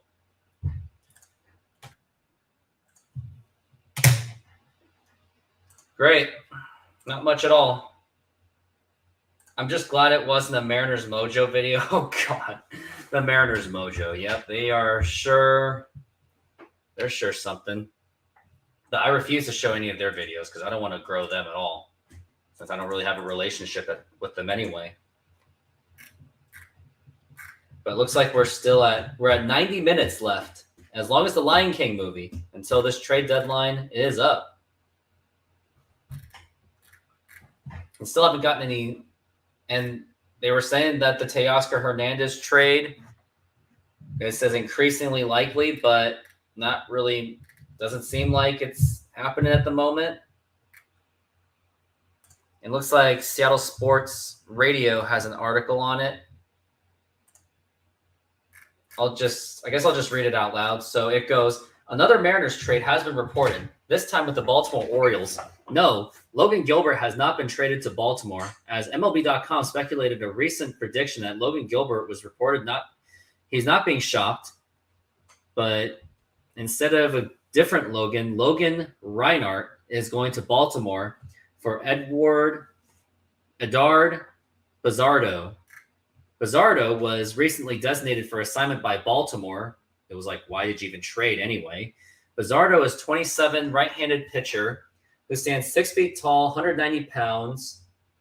He signed with the Boston Red Sox as an international free agent in 2014 and made his debut with the Red Sox in 2021. After being DFA'd by the Red Sox after the 2022 season, Bazardo signed a minor league contract with the Baltimore Orioles this season. He made 3 appearances for Baltimore, allowing 4 earned runs in 2 1/3 innings, Overall, in his MLB career, Bizzardo has a 3.74 ERA in 17 big league appearances, and all in relief, he owns a 2.86 career ERA in the minor league. So he's potentially a minor league pitcher. Who knows? But I don't really have my confidence in that at all. And then per StatCast, here it is. Bizzardo has mostly used a slider at the MLB level, but also used a four-seam fastball and a sinker. Reinhart was a 25-year-old right-handed pitcher, 16th overall pick in the Mariners 2019 draft, was most recently with Everett High A, where he had a 2.84 ERA in 31 appearances. Yep, so let's look at the StatCast of Edward Bizzardo. He has a fastball that goes up to 94 miles an hour, has a slider and a changeup. Changeup that goes to 90 in average and a slider of 82. So pretty underwhelming stats in my opinion. And yes, the deadline's an absolute dick punch. They did not buy anything. All they did was sold. They sold away Paul Sewald. Chris says, we made a trade. Well, let's take a look and see what it was. I am dying to hear what it was because I can tell, looks like we got some stuff going on.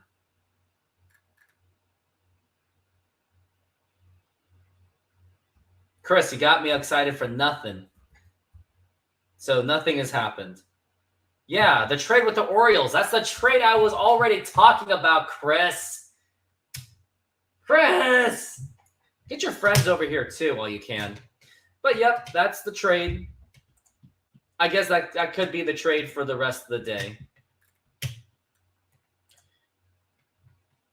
What can you get? But, I mean, what... If anyone wants to say, what do you guys think we could get out of Teoscar Hernandez? Well, yeah, Chris, I mean, I expected you to. I mean, there's not really much going on in the trade deadline. Flick of the switch. It was Bizzardo that we got from Baltimore, and we traded away one of our prospects in Reinhart, but he was 25 years old, seemed to be a bust at this point, so they got rid of him. Heard rumors that we could get Joey Bart from the Giants in the Pollock trade since they are done with him. Your thoughts? Well, let me look at Joey Bart if in any way. Joey Bart, from what I heard, he's a catcher. Great. And I think he was a former... No, he was not a... Oh, so he was a second overall pick. I think that's when they were trying to replace Buster Posey at the time. But let me look at where Buster Posey was at. Buster Posey.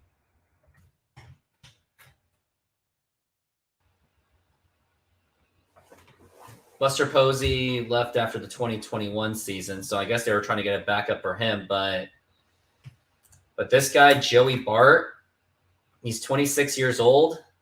He had at least an 11 home run season. The guy strikes out too much. I mean, for AJ Pollock to get him, we get what Joey Bart is about.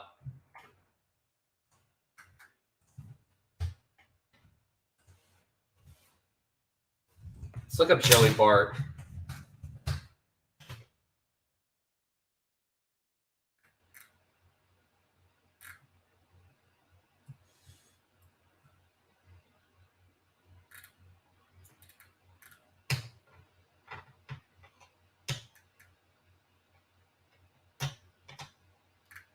Don't really see much on Joey Bart at all.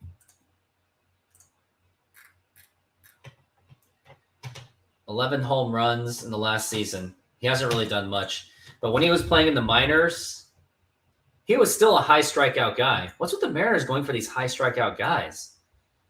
No, nothing really impresses me much. Unless he has good defense. It's a day. I have a doubleheader for softball. So, and I might have a friend that I'll try to get him to film me when I'm hitting. So look forward to that. You'll get it on YouTube Shorts, that's for sure. But Joey Bart from the Giants. I don't know. Not something I would be excited about, because catcher is something we don't really need at this time. And there's still no trade going on. We have another 30 minutes until we have 1 hour left in this trade deadline, and nothing much has really happened at all at this trade deadline.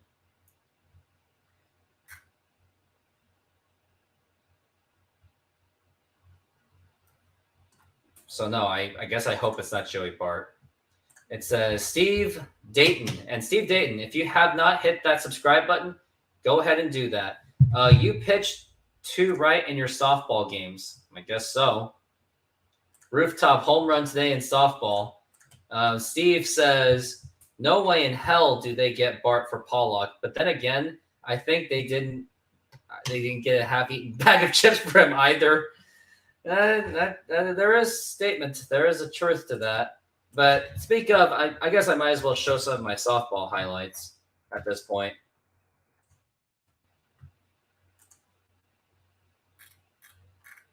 But yes, I will show some. I'm going to do it right now.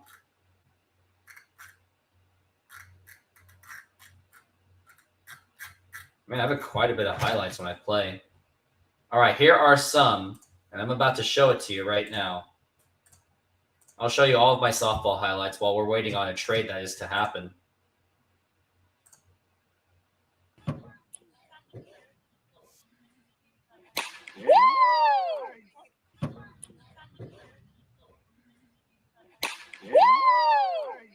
I did definitely flip the bat for that.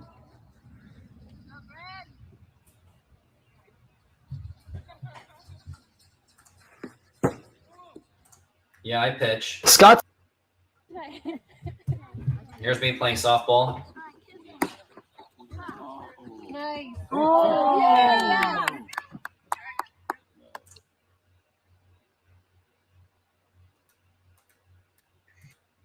And I am. Well, now it's. All right, so that was like my first game that I ever filmed of myself. And now here is more here. This is where I hit a home run.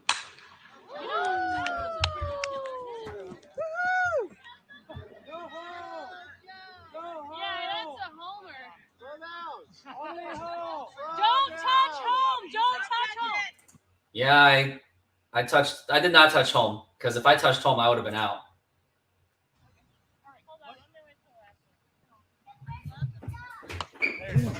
Yeah!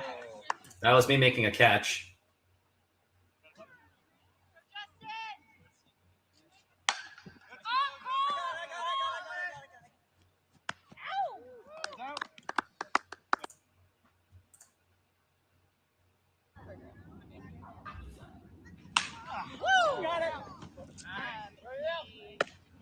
That's when I popped out.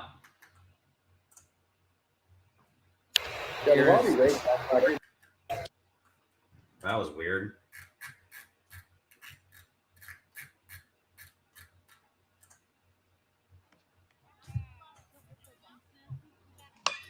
I got it. Who's gonna get it?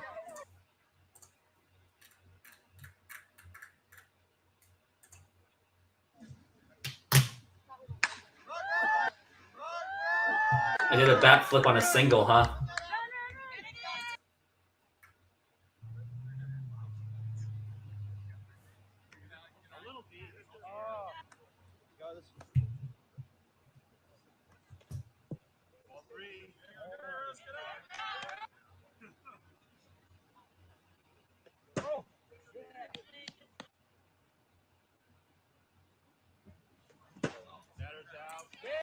Got the strikeout on that one.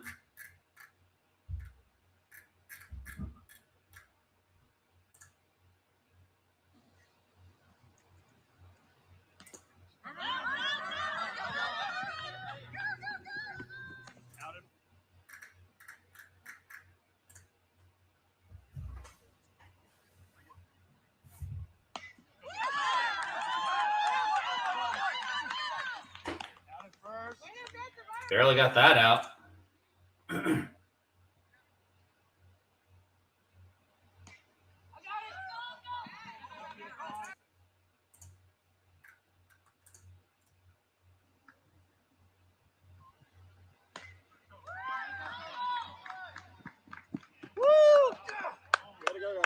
I shouldn't have done that. That was too showboating.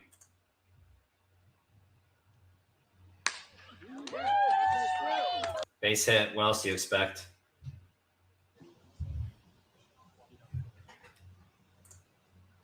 Go, go, go, go, go, go, go, go, go, go, go, go, go, go. Stay here, stay here, stay here.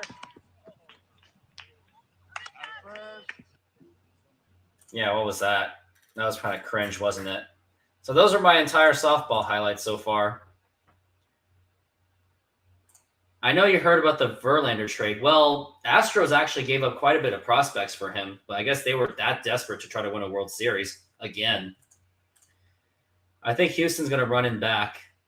Yep, they are pretty much back in it. I'm not as fast. I'm 10 pounds, 15 pounds overweight. Nah, I did a walk-off last year. So ever since those videos, let's see if there's any trades that had happened since.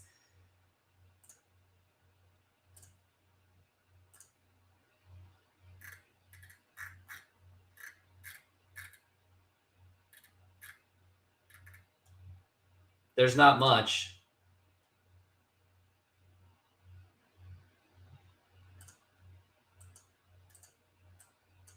Now we're going to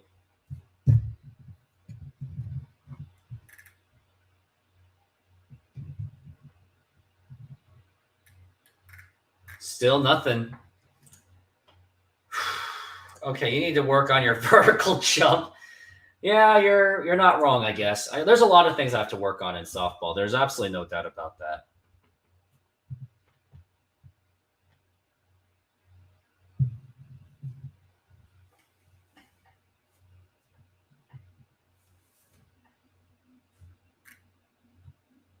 But as of now, there is still nothing on this trade. Phillies add Lorenzen from the Tigers, huh? I mean, it's not the Mariners, but I'm starting to think maybe the Mariners should have got him too. Oh yeah, it was Michael Lorenzen. That's what it was. Let me see who Michael Lorenzen is. He's a starter who I don't think the Mariners would have really needed anyway. And who did the Mariners who did the Tigers get out of that trade? From a kid from Taiwan. He's about 20 years old. Hasn't really done much at all. So Phillies. See, that's the thing. The Mariners could make those kind of trades where you have very low-level prospects. But the Mariners just won't do it. It's just kind of funny that they just won't do it. It's tragic. And I'm looking at the score that says Mariners add bullpen depth. They add Edard Bazardo. It's not bullpen depth. So basically, we traded Paul Sewald for some guy who's barely played in the majors. That's great. Yeah, and Halu Lee is like a really young prospect, I must say. No, that trade is not really anything at all. It was a minor league for a mid-level player, pretty much. So nothing to be impressed about.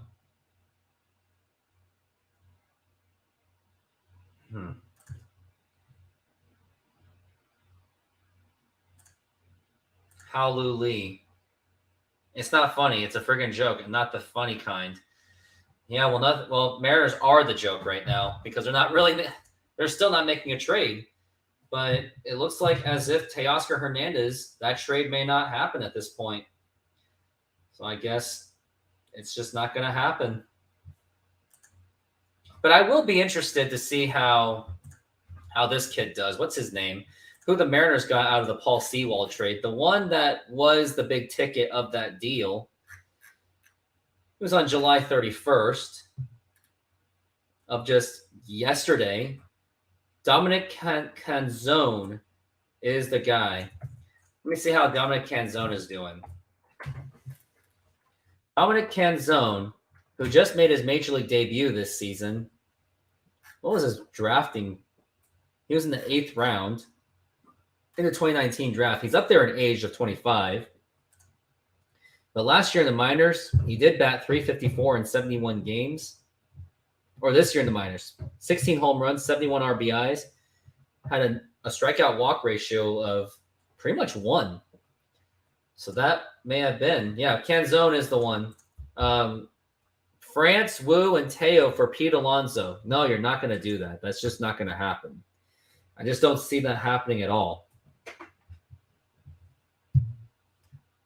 Just hitting that refresh button as much as I can.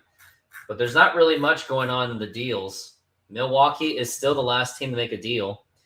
Still an hour. It's at 1:45 right now. And for the quarterly time, let's see if I have any other. We have to do this.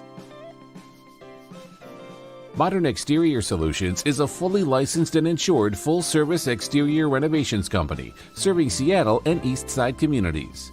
We know that a home is one of your most important possessions. That's why we're committed to providing high-quality, affordable home renovations for each customer's individual budget. We're diverse enough to meet the challenges of any project you put in front of us. Our workmanship minimizes the use of third-party services, and our team works together to meet all your deadlines. Anytime there's a challenge, we work with you to find a solution. We're proud to work with distributors of quality brand products with durable, ample protection from the elements for a variety of applications, including James Hardie siding and trim. Talk with us today about your project's needs, and we can help you solve all the challenges along the way.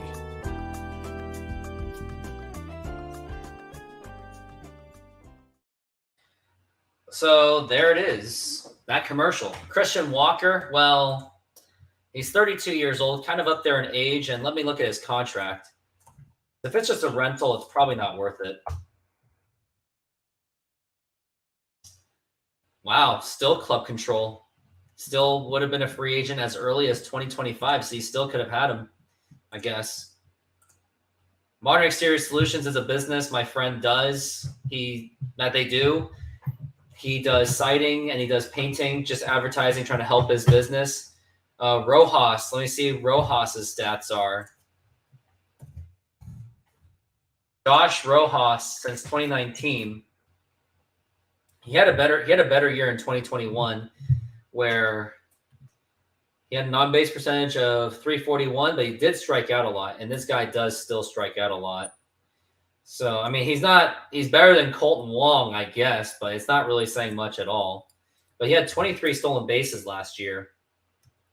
And it looks like we have an update on Bo Bichette. He is now a day-to-day on the injury, if anyone cares about that. Let's see if there's any more trades. And look at that. We got another trade. The Miami Marlins just got Jake Berger from the Chicago White Sox, as if the Chicago White Sox are still making deals.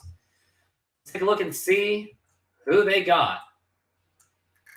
Jake Berger is 27 years old, 25 home runs, strikes out a lot, and it's still unclear how much Miami gave up for him. So that is the next trade that did happen at the close of the top of the hour. And just waiting for all the other tweeters to say it.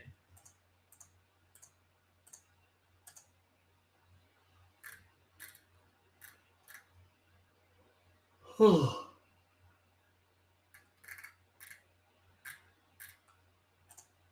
other than that, I don't really see much trades happening. And this, my friend, this guy on Twitter says, Houston trades for Verlander while the Mariners give away bullpen depth so the Mets could pay Flexen's $4 million contract. Another example why the Mariners won't win with John Stanton as the owner. Pretty much at this point. This guy is not wrong at all. The clock is ticking by Brock Heward. I cannot sit on these sidelines now. I can anticipate that we're going to see a fairly active Mariners scene today. Well, it's not aging well at all. But yeah, he did expect them to be active. Let me see if there's any other videos to show around here.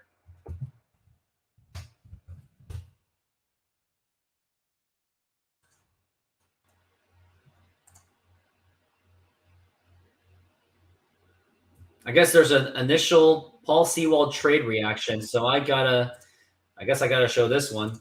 Mariners are getting all these unknown players. We still don't know what we got out of Pollock. Usually that takes days to get to know who the player was for the player to be named later. Packers fan, you're not wrong. Mariners may not win a World Series under this ownership of John Stanton. Mason Athletic Center. It's Wyman and Bob, Seattle Sports on 710, and we will certainly be discussing the trade that the Mariners have made with Ryan Rowland-Smith. In case you missed it, you just tuned in, maybe you've been in a work meeting or something. The Mariners have traded Paul Sewald to the Arizona Diamondbacks for infielder Josh Rojas, Dominic Canzone, who's been a DH, and then a prospect infielder Ryan Bliss is the package in exchange for Paul Sewald. And we've asked for people to text in and give their reaction.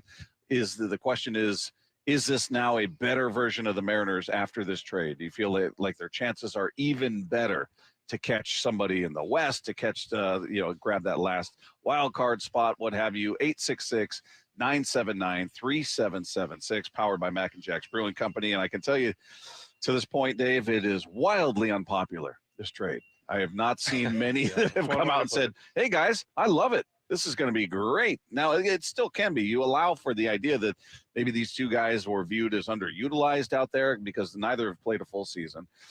So their exposure has been limited, but you just look at the production. It's not impressive. One is old. One is a young guy at 25. The other is 29 years old. And then you've got the prospect who's not going to do anything for you, certainly this year. So, it's to this point, I don't love it. The fans don't love it. I would love to see how the team feels about it. But other moves are being made. I mean, the teams in your division, Rangers pick up Max Scherzer and Jordan Montgomery. The Angels pick up Lucas Giolito, Reynaldo Lopez from the White Sox, and they just picked up C.J. Cron and Randall Grichuk. So they've added. They're only a half game in front of the Mariners, and they are going for it. Blue Jays picked up Jordan Hicks from the Cardinals. Mark Canha is a guy that was rumored to be of interest for the Seattle Mariners. He is now going to the Brewers. He just got traded to the Brewers. So, it's interesting. You mentioned, do we give him a chance, whatever. I just want to emphasize, this is a right now reaction. Yeah, right now reaction. All we have first blush. All we have to go on is what we know about Paul Sewald and what we don't know about these three that they traded for. So, and here are back-to-back texts. Trade to Poto.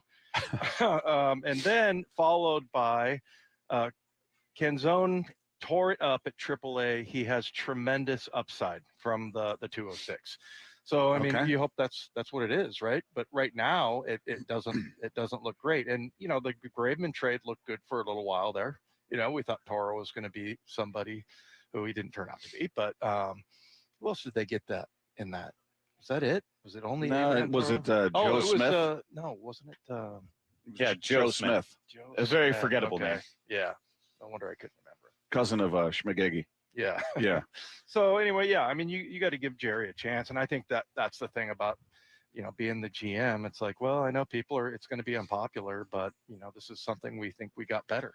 And if he thinks we got better, then he's the GM. And, we're a bunch of Joe Blows out here. Well, the other part is he's working with financial constraints. He doesn't, as much as he's the guy on, good or bad, that's part of his job, is to go out there and be the mouthpiece and be the face and tell you why this is good, or sell you on the idea that the offseason moves were enough, or what have you. When everybody talks about a team being cheap or not spending, that's not Jerry. Jerry's like a kid who gets an allowance and says, your mom or dad says, make it work. Here's your 10, 20 bucks, whatever it is. Just figure out a way to make it work. That's what it is. Jerry doesn't dictate how much this team spends. He gets an allowance. He gets a pot of money to work with. This is what you've got. Figure it out. And obviously, it's not the same. It's not the same pot of money that they're dealing with in Texas with the Rangers or with the Angels or with the Yankees or the Dodgers. We can go up and down the list of teams that have spent a lot of money and are spending a lot of money. But he's got some constraints. So I don't know what's available to him in the way of committing to somebody like, hey, I want to trade for this guy. but he comes with this price tag. You know, his management or, you know, his ownership going, nah. Yeah.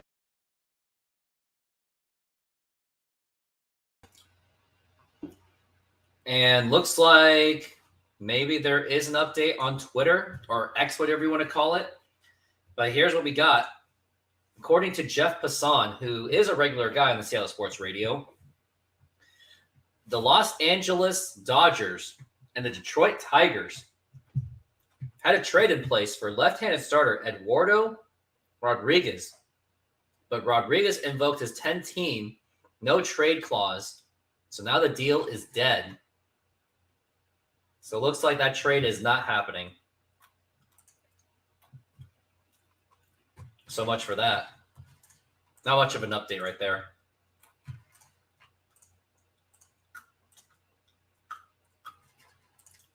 Yeah.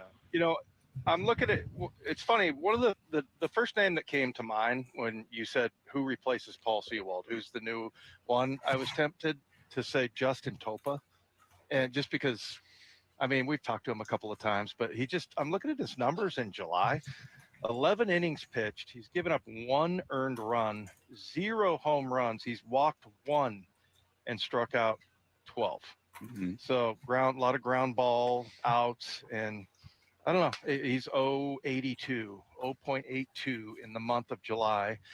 Maybe that's your new Paul Sewald. Maybe when you put him in that position, he excels and pitches like he's been pitching in July. I would think that would over Brash. I mean, Brash to me is just too unpredictable. I love having him in I'm there. surprised you to hear that reaction from you, Well, because because- you're a big Brash guy. Well, I am a Brash guy, but I do see like what his limitations are, and he has serious problems with control. And and I think nothing.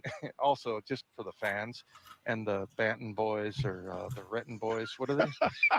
Bandon boys. Bandon boy. Yeah, Moyer. Are you trying to upset Paul? Is that what you're trying to do? Yes, I am. I'm needling Paul.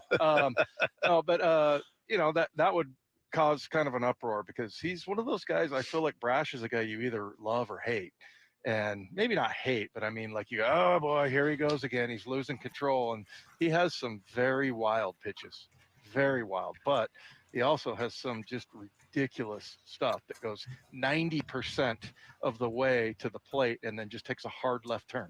Yeah. It's incredible. Yeah, he's got ridiculous stuff.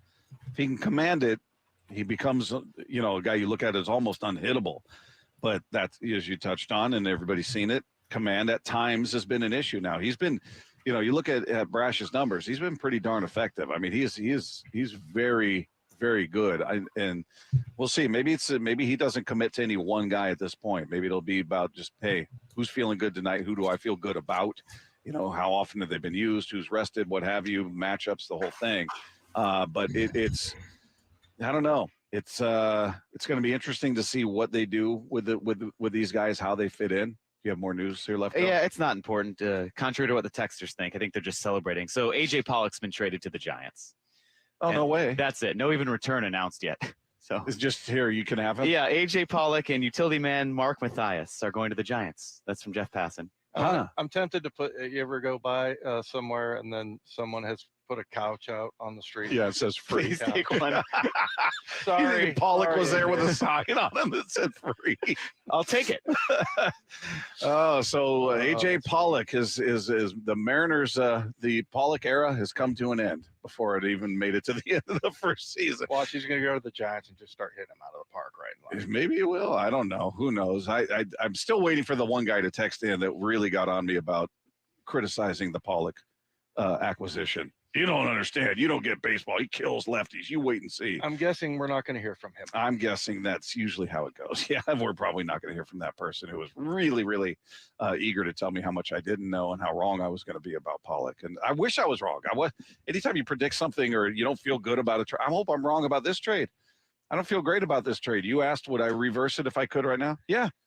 But you know what? Maybe in a month I'm going to be going, I believe I would have reversed this trade. Yeah, I mean, I hope that's where we're at. I hope for me, and I would hope everybody that's texting in, and we're on the same page. I feel about the trade as everybody else does, but I would hope that we're all hoping for the same thing, that a month from now we're going, wow, great move. These guys have been clutch, or they've been huge contributors to this run that they're on, what have you. But right now, first blush, not really feeling that.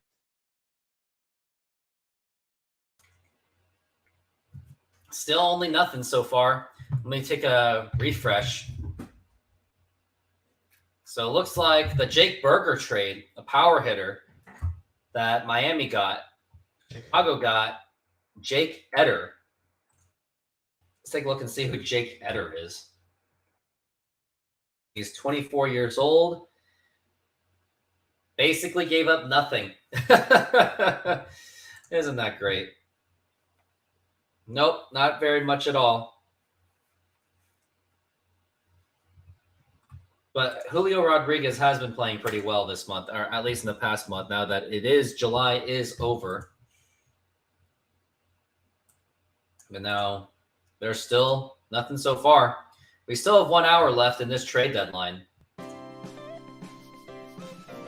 Modern Exterior Solutions is a fully licensed and insured full-service exterior renovations company serving Seattle and East Side communities. We know that a home is one of your most important possessions. That's why we're committed to providing high-quality, affordable home renovations for each customer's individual budget.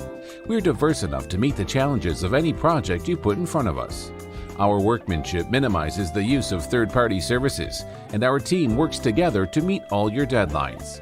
Anytime there's a challenge, we work with you to find a solution. We are proud to work with distributors of quality brand products with durable, ample protection from the elements for a variety of applications, including James Hardie siding and trim. Talk with us today about your project's needs, and we can help you solve all the challenges along the way.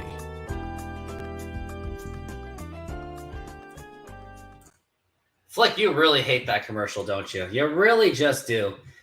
You know what? How about this? I'll give you this commercial.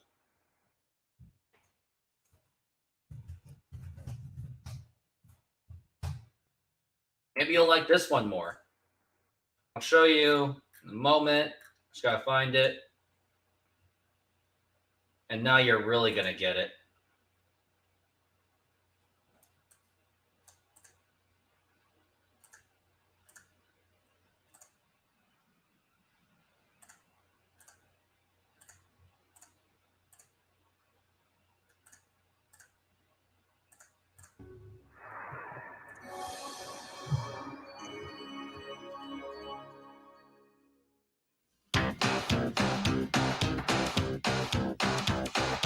Push it, click it, press it, flick it, tune it in, turn it on. This is what you watch it on. Any way you work it, integrate your circuit at the city. Circuit City. Come to the place you're welcome. Technology with a heart. Welcome to Circuit City, where service is state of the art. The future at your fingertips with all the right connections. Punch a key and you can see the new video directions. We can turn your car into an audio star. We're the one you want for the way you are.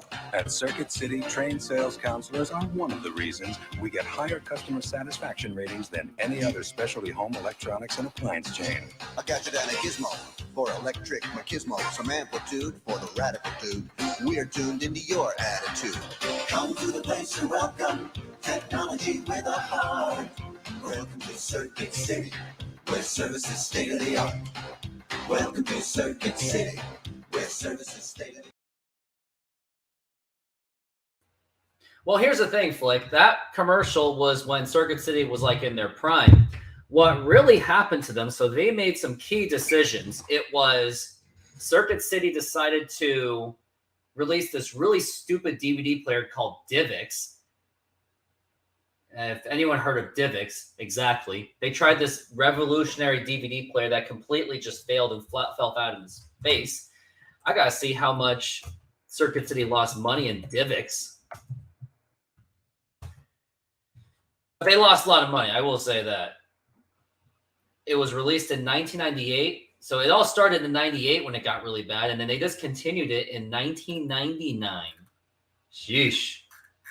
I wonder how much money that they lost.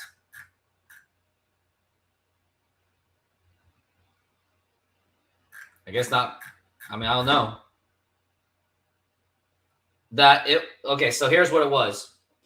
The format was discontinued on June 16th, 1999 because the cost of introducing the format, as well as very limited acceptance by the general public and retailers. At the end of its format's life, Circuit City announced a $114 million after-tax loss, and Variety estimated a total loss on this game was around $337 million. Wow. That's really just sad. Well, they shut down their appliances department, and also they cut off their commission pay in 2003. Yeah. I guess that's how bored you're getting. I mean, we're so bored because we don't really have any trades going on. I've already talked about as much as I had to talk about. Like, that's really it. Like, there's no other trades that are flying in right now. It's 2:04, and we have about 56 minutes until this trade deadline will come to its conclusion. And as of now, there is still nothing going on with this trade. I mean, players that Mariners got were, in total, they got Trent Thornton, some bullpen pitcher from Baltimore, and maybe 2 MLB-ready offensive players. Yes, I have 2 dogs. But other than that, I don't really see them, not really much trades going on at all. But this has been a pretty underwhelming trade deadline. Like, nothing has really happened at all. The only thing that really happened was the Justin Verlander trade. And how many trades were done? It was 1, 2, 3, 4, 5, 6, 7, 8, 9, 10. Only 11 trades. Maybe you could have them do tricks on camera. Isn't that cute of you to say? But at this point, I'll go ahead and I got something else for you guys. I'll go ahead and show you my. Wow, this is really bad. Okay, I will show you. Wow, this is really bad. Here's my memorabilia right there. There's my big ass bat that I got from Dave & Buster's. Wonder if I can carry my microphone with me. Oh, cool. Yes, I can. So look at that. Well, here's Vader. Say hello to him. There's Marshawn Lynch. Wow, I've really ran out of stuff, but there's Edgar Martinez, Randy Johnson, Jay Buhner in 95, Nelson Cruz, Ichiro Suzuki, Julio Rodriguez bobblehead, Julio Rodriguez rookie card and signed and certified. The 2001 Mariners, 2022 Mariners when they made the playoffs, the last 2 playoff teams, and the Sonics from 96, 25th anniversary. So that's all I've got so far. I guess the microphone works better this way. It sounds like very quiet. I think I have to have the microphone much closer to me next time. Lessons learned. But yep, that's my Mariners memorabilia, and it's so dark. The father. Sit, fetch, shake hands. Got that 22 playoff picture. Got it after I seen it in one of your videos. Yep, sounds about right. I'm gonna practice with this microphone. I guess it does make a difference when the sound's like this. You don't got that? Nope, I don't. That was 100 times better than the commercial. Oh, isn't that cute of you to say? And you don't even say my push-ups are any good either.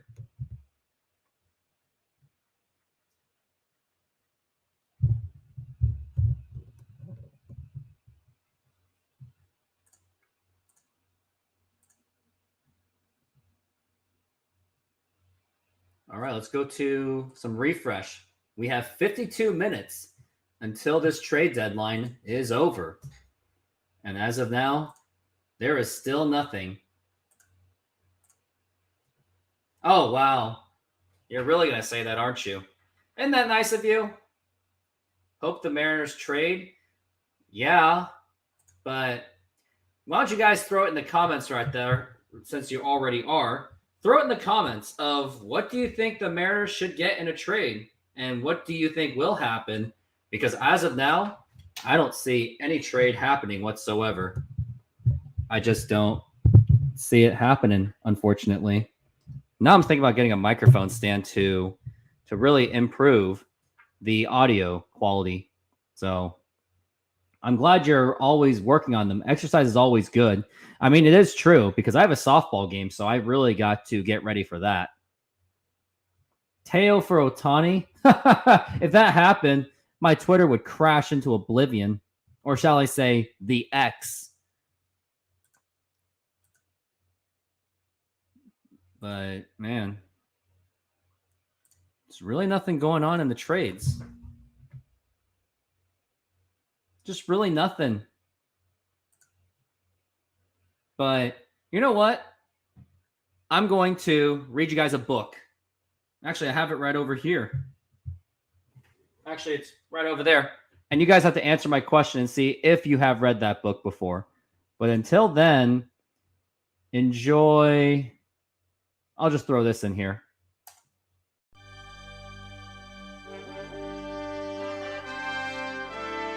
There you go! Left field! We got a tie ball game! Julio! Oh, baby, what a moment!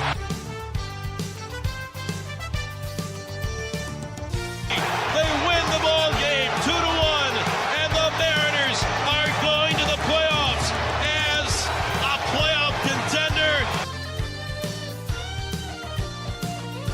Zeno with a home run! Oh, baby! Hey now! Hey now! 8-7 Seattle!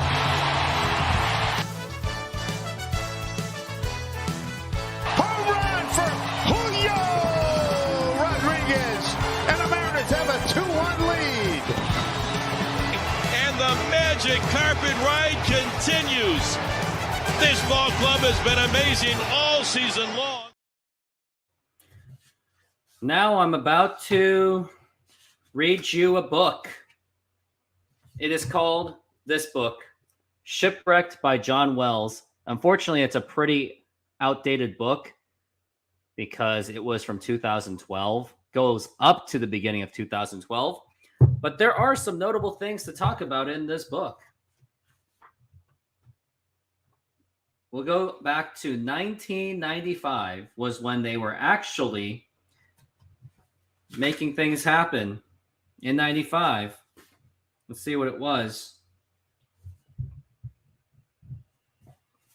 I'll just start it. Man, this is a pretty long chapter. Well, there's nothing really much going on, but I will say this is the last time, other than the Luis Castillo trade, that the Mariners actually made actual good trades. But here it is. Man, maybe I gotta get the microphone like this. On September 19, 1994, with the players' strike more than a month old, there was no settlement. Okay, this is boring. I'm just going to go where, since Ken Griffey Jr. got injured, let's just go with that. Man, it's all about strikes.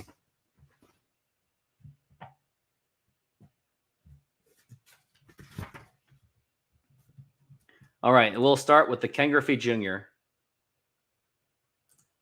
This is what it came down to. Rooftop reading to us from a book. I mean, it's true. Yes, I'm right here.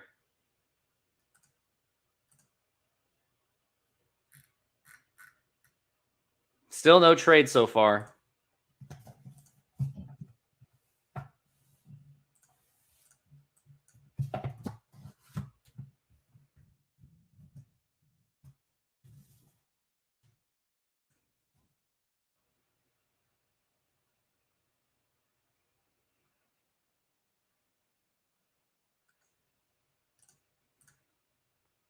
How about those dog tricks? Isn't that cute? All right, here it is. On May 26th, disaster struck at the Kingdome. Ken Griffey Jr. fractured his wrist, crashing into center field while catching a ball from Baltimore's Kevin Bass. Mariners won 8-3, but would lose Jr., who had surgery to insert a plate in the wrist for 3 months.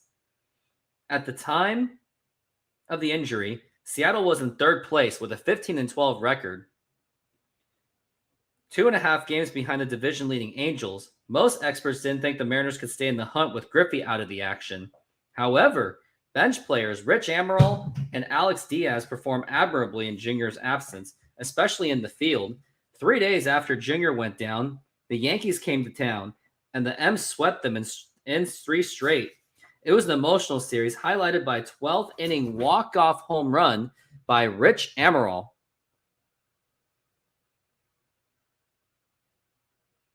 Oh, right. Isn't that great? I see how it is. You're going to go visit the Mariner Mojo. Well, I guess you got to. In a bench clearing brawl on the 31st. That's what happened. All right, this is getting boring too. I got to skip to the trade deadline.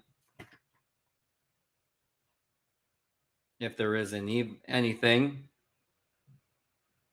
Got to go where it said Vince Coleman, because that was the big key of that trade.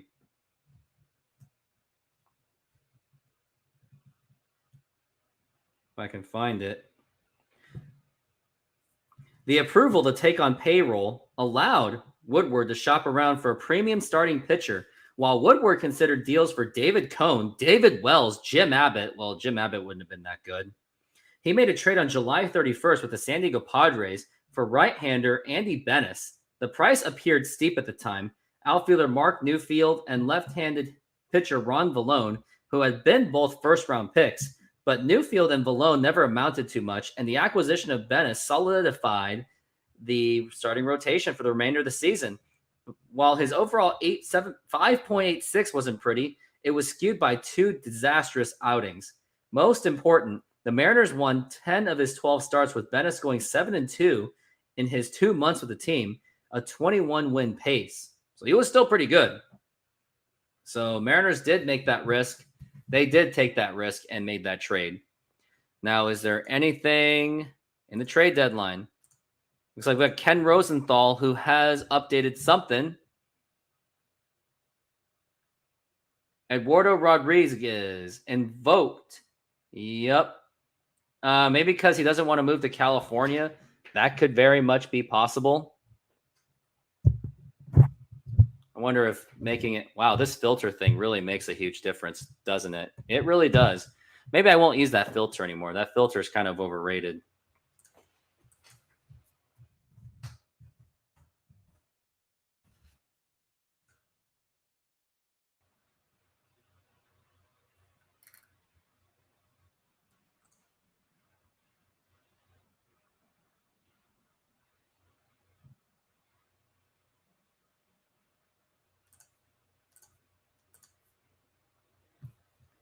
But yep, there's really nothing going on. Just hitting the refresh button over and over again, and there's really no trades to be happening. Yeah, if any good news comes across, I don't see that happening at all.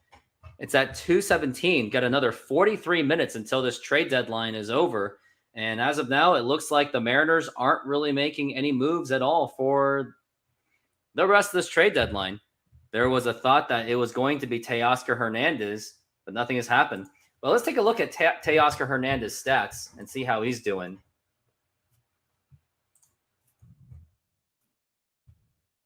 All right, here is Teoscar Hernandez. Here is how he's doing today. In 106 games, he has 16 home runs, 59 RBIs. He has struck out 143 times, only 25 walks. On base percentage is 288, a 238 batting average. Ugh. If it wasn't for those home runs, he'd be a completely awful player. The guy just strikes out way too much. I think he might even have struck out more than Mitch Haniger ever did. Look at Mitch Haniger's numbers, because that's who the Mariners basically replaced. And I really deeply miss Mitch Haniger, but the guy just couldn't stay healthy. Yeah, he was still a strikeout guy. 39 home runs, 100 RBIs. That was his last good season. It's just sad that we didn't last. White Sox to acquire Luis Patino from the Rays. Okay.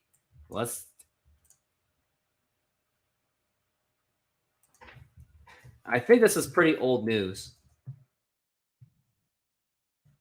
Haven't seen anything about Luis Patino.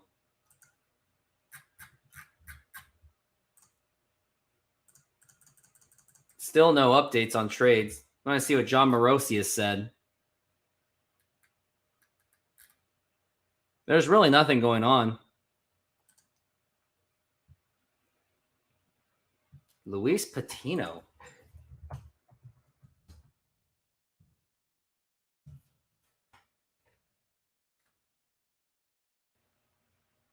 He's 23 years old, but I haven't really heard anything from him. Haven't heard any updates yet for him.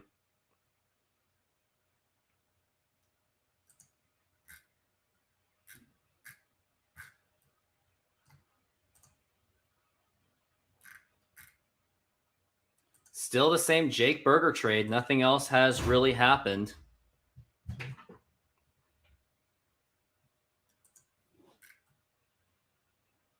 Eduardo Bizzardo is the only player that the Mariners got. But what I really hope for the Mariners to do is I really hope that the Mariners come up with like they at least give whoever they traded for Paul Sewald, whoever they got for the Paul Sewald trade, Josh Rojas. Hopefully he gets some kind of opportunity. So maybe that we'll see how he does, and maybe we'll see if there's any starting lineups. But I don't think there's really an update for a starting lineup right now.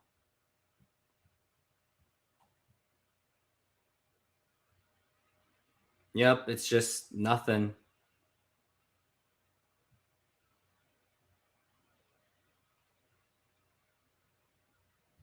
Taking a look at the lineup. And lineups have not been updated yet. But hopefully we get to see Josh Rojas. But the thing is, I don't see him starting until maybe the Angels series. I think maybe he's still in Seattle right now. Or not in Arizona. Erod was supposed to go to the Dodgers, but invoked the 10-team trade. Yeah, I mean, who wants to go to LA other than it's the Dodgers? I mean, the Dodgers have been in pretty big controversy, to say the least. It looks like Chris shared a tweet with me. Guess we'll see what it is.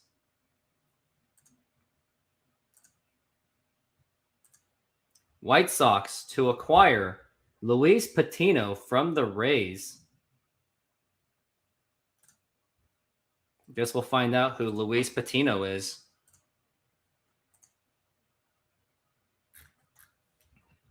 Luis Patino has been pretty underwhelming in the majors. So the Rays basically just dumped him.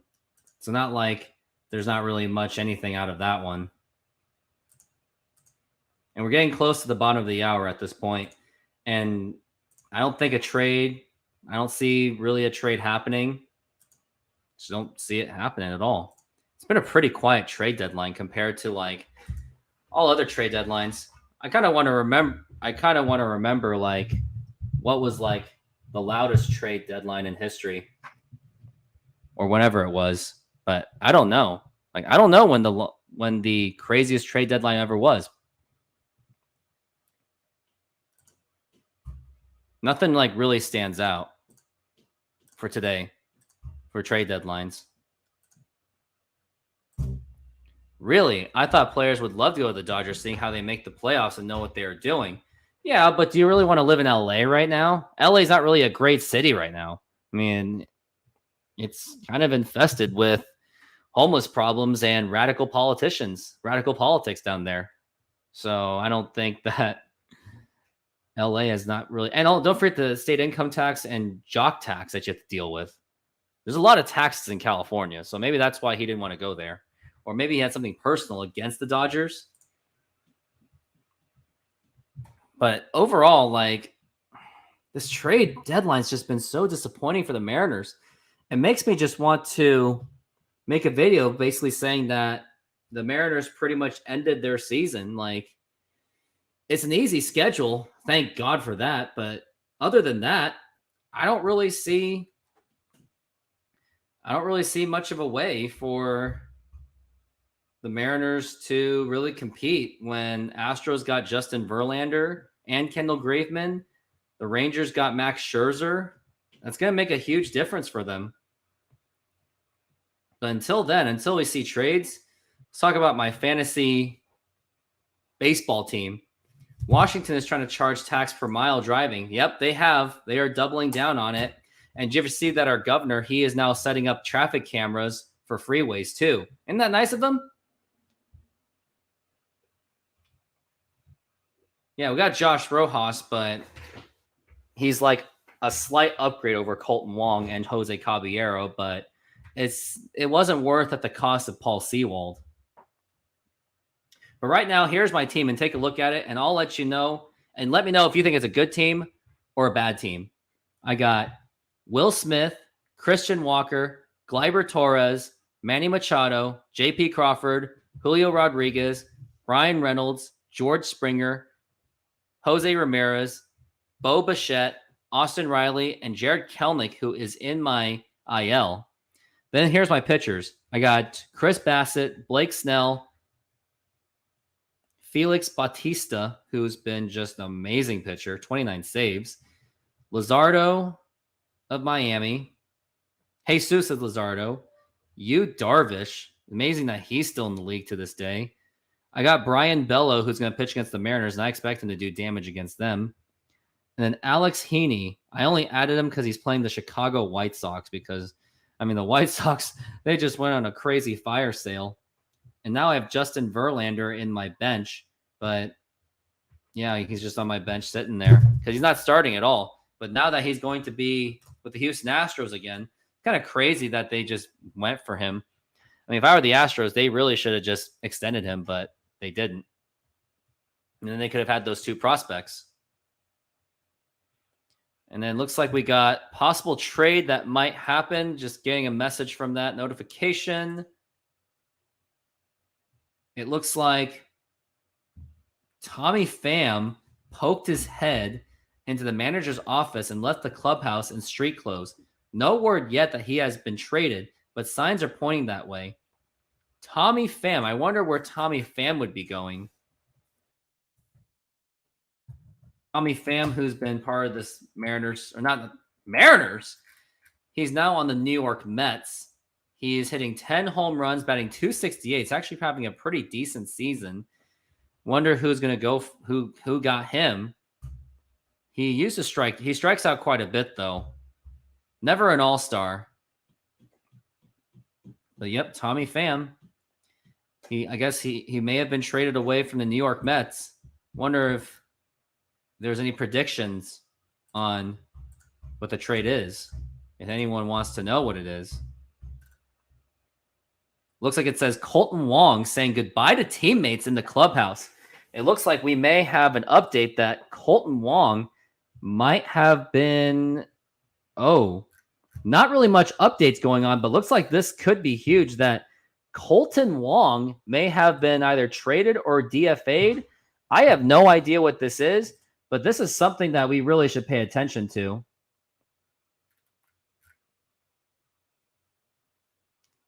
Looks like Colton Wong might just... I wonder if... Someone says, I wonder if there is cement in Ty France's shoes. Probably. Viva la France. Yep, the trade market wasn't much of a hype at all. But yeah, it looks like, they're saying Colton Wong is maybe out of this team because that's what Josh Rojas is about.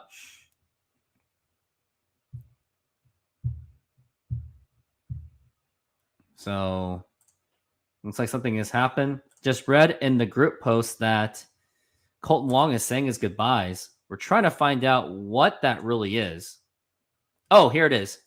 Colton Wong just came out, and this is by Shannon Dreyer. So here it is. Colton Wong just came out of the manager's office and is, you know what? I'll just show you the tweet to make it look more official.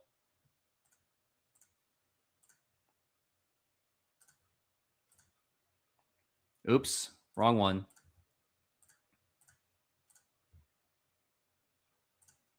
And this is according to Shannon Dreyer. Colton Wong just came out of the manager's office and is hugging his teammates and staff. Did not have the season he had hoped, but he has been always good in the clubhouse. Much appreciated. Yeah, but he didn't really perform much in baseball either. So if that is happening at the same time, and then if you have that happening right now, and at the same time you may have had Tommy Pham doing something? Could the Mariners have made a trade for Tommy Pham off of Colton Wong? I wonder if that's possible. Yankees Twitter wants him. Yeah, well, what don't the Yankees want? Yankees have to improve. We're still waiting to see what the updates are.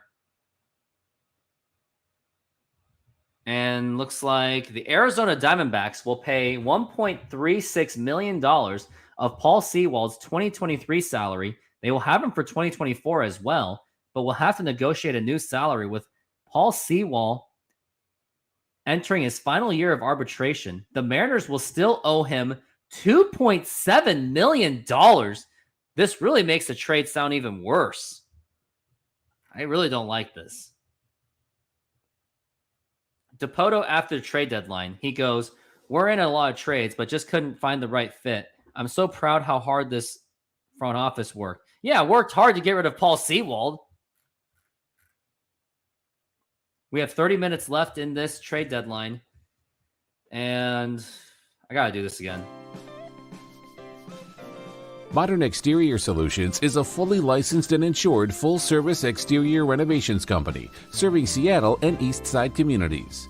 We know that a home is one of your most important possessions. That's why we're committed to providing high-quality, affordable home renovations for each customer's individual budget. We're diverse enough to meet the challenges of any project you put in front of us. Our workmanship minimizes the use of third-party services, and our team works together to meet all your deadlines. Anytime there's a challenge, we work with you to find a solution. We are proud to work with distributors of quality brand products with durable, ample protection from the elements for a variety of applications, including James Hardie siding and trim. Talk with us today about your project's needs, and we can help you solve all the challenges along the way.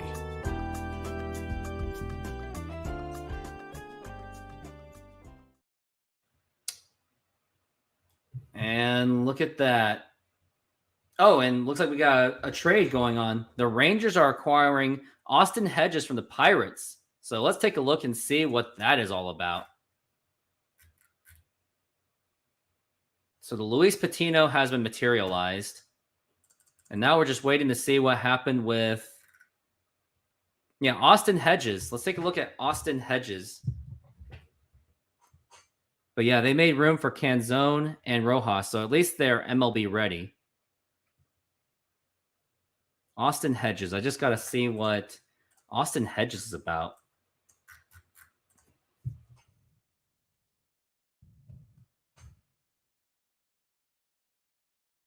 So Austin Hedges, pretty underwhelming move, I would say. He's a catcher. He's a veteran. He had some early success, but not much. But it's the Rangers acquiring for depth, so that at least they're trying to do something to add some depth to their catchers department.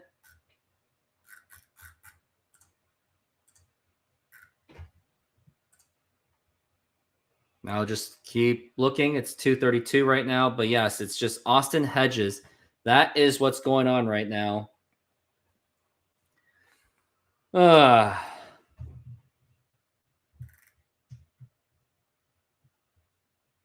But yes, Colton Wong looks like he's out, but it's still not clear what really happened. Did they package him in a trade, or did they just get rid of him to make room? It sounds like it was more of a DFA kind of thing.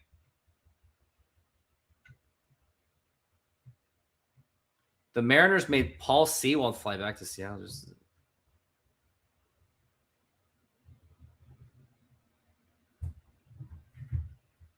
Yep, things just didn't age well.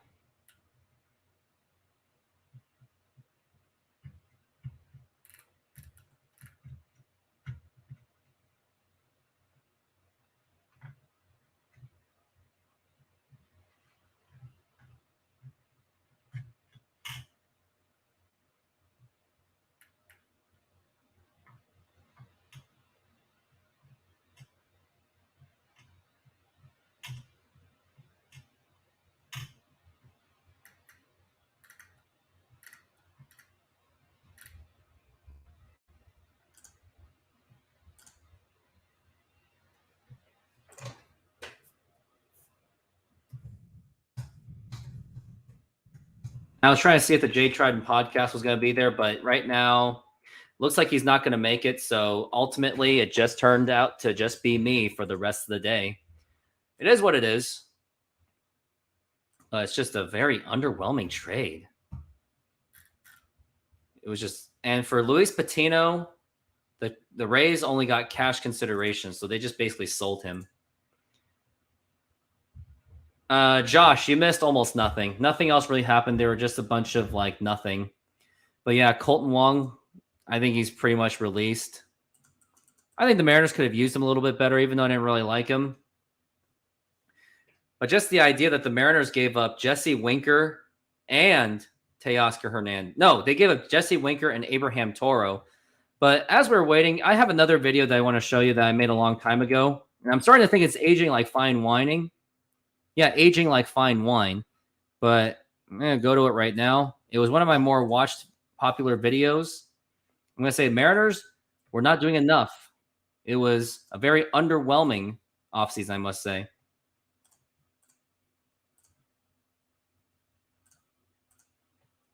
This offseason has been pretty underwhelming for the Seattle Mariners. For a season they had in 2022, where they finally made the playoffs for the first time since 2001, and was arguably one of Houston's toughest opponents for their World Series run, you would think that the management of the Mariners would actually be aggressive in the offseason to build a team to compete for the World Series, but that hasn't exactly happened. The only notable moves the Mariners really made was trading for Teoscar Hernandez, which was basically just replacing Mitch Haniger.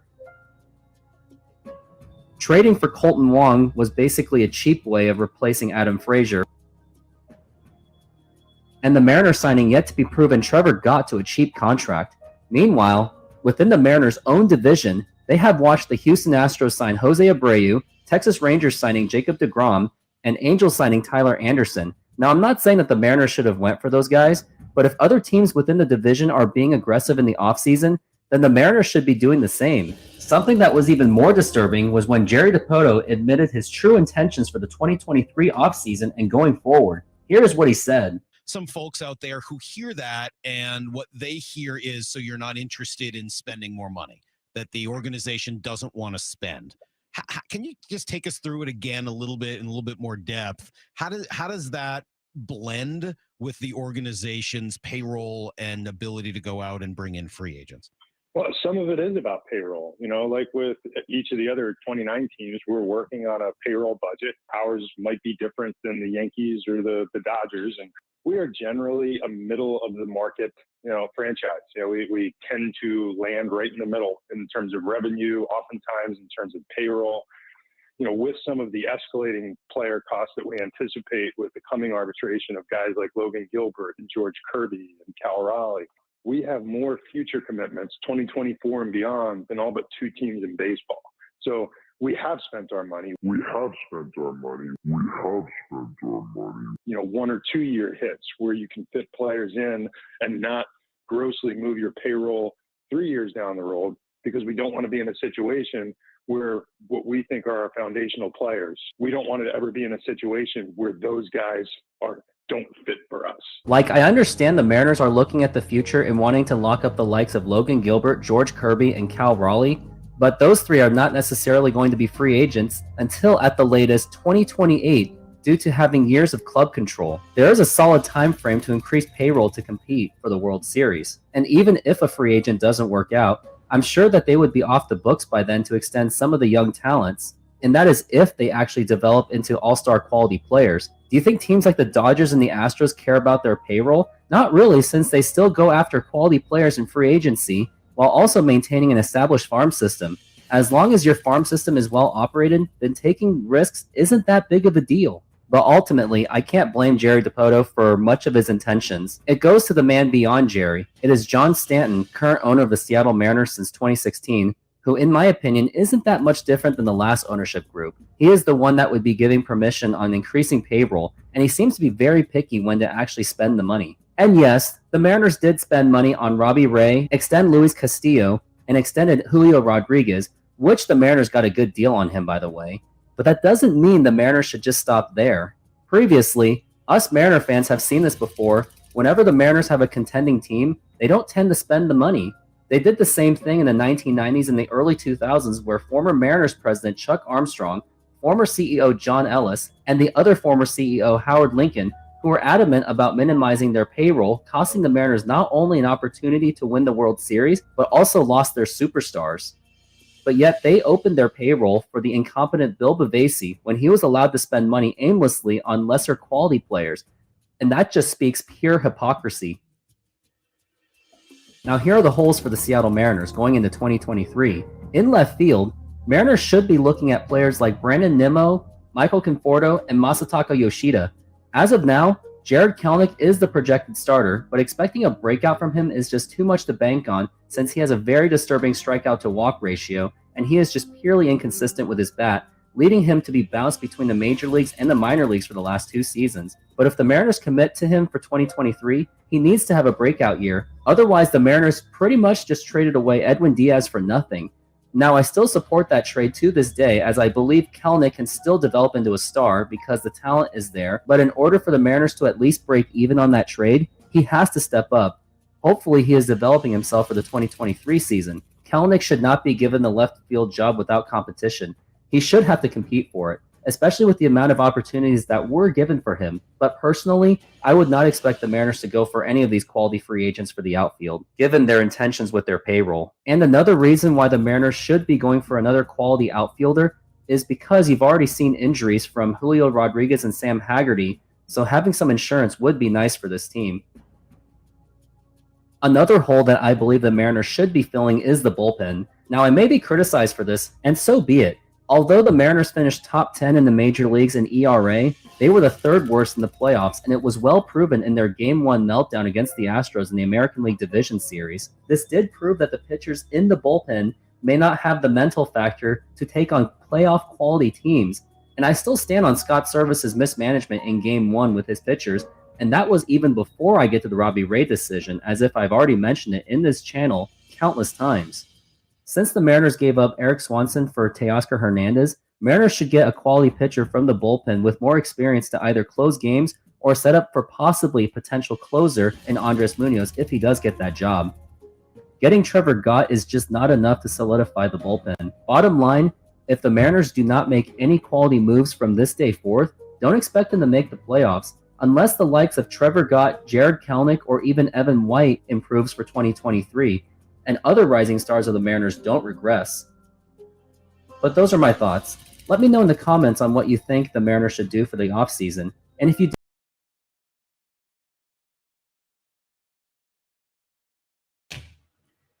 Well, let's see if I missed anything since that trade. Or since that anything. Looks like we got another one. It is Tampa Bay getting Alex Jackson and Evan McKendry. Alex Jackson sounds so familiar. Is that the Alex Jackson I'm thinking of when he was with the Mariners? Could that be the Alex Jackson I can think of?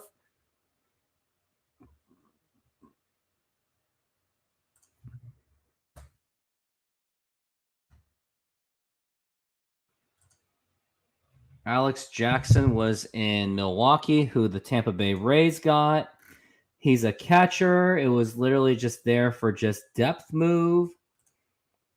And then Evan McKendry, who the Rays gave up. See what he did. No, he's just a minor league prospect, so really wasn't much of a trade at all.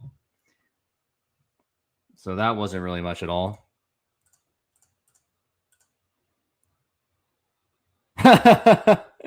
Oh, this is a funny picture. This is from Urinating Tree. I thought you guys take a look at this one. If any of you guys are alive. Yep, Yankees do something. But they're not doing anything at this time. So other than that, not really much. But for Colton Wong, it looks like it could be designated for assignment as part of will be a few transactions coming shortly. Wait, let me read that again. Colton Wong is saying his goodbyes in the Mariners clubhouse. No roster move announced, but presumably he's been designated for assignment as part of what will be few transactions coming in shortly. I wonder what that's all about.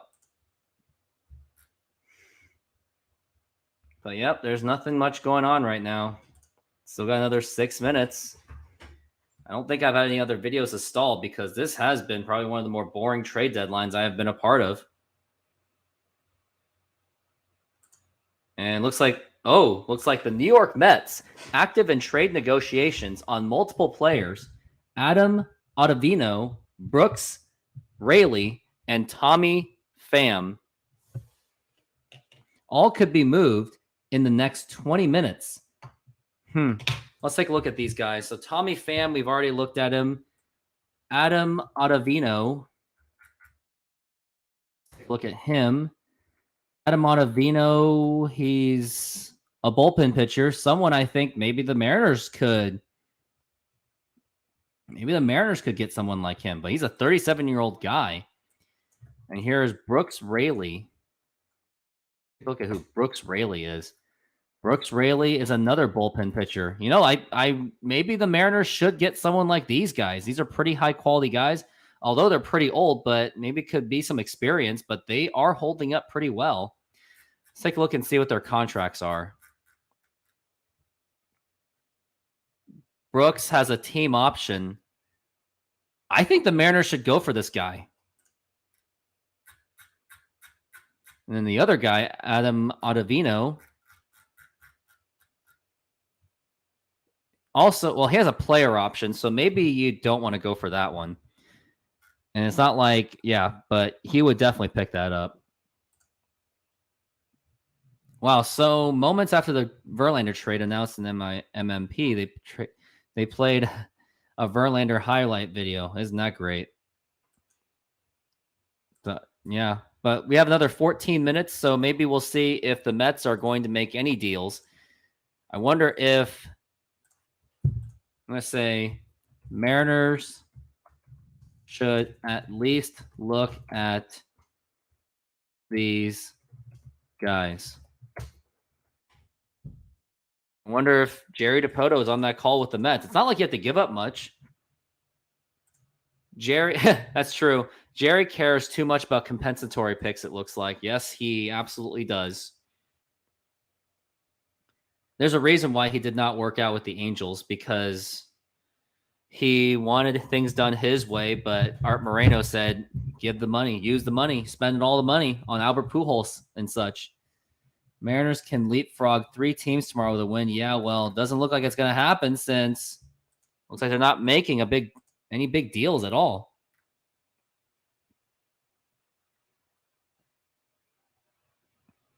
But yes, it is about Dominic Canzone and Josh Rojas.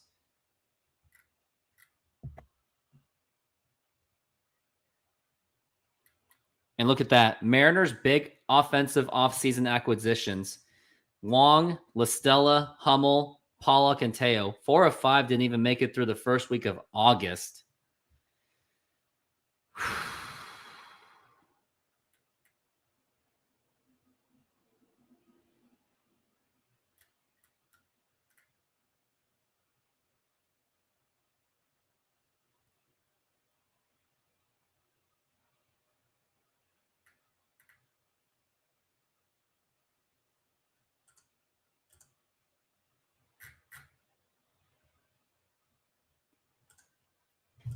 So I guess they're definitely not going to get Tommy Pham, that's for sure.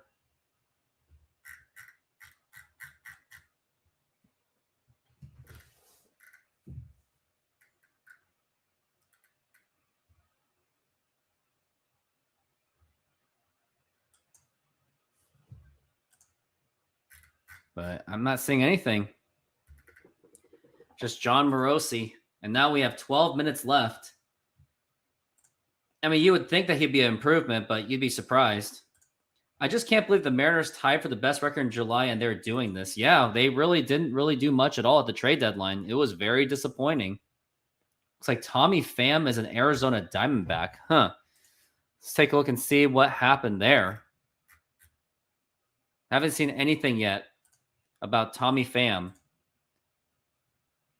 like Ryan Divish has something to say. Let's find out what he said. Oh, look at that. Something did happen. The New York Mets outfielder Tommy Pham has been traded to Arizona. Wow. And it looks like Arizona, they are getting their outfielder. Now it's just a matter of how much was given up. Still nothing to be said at this very moment.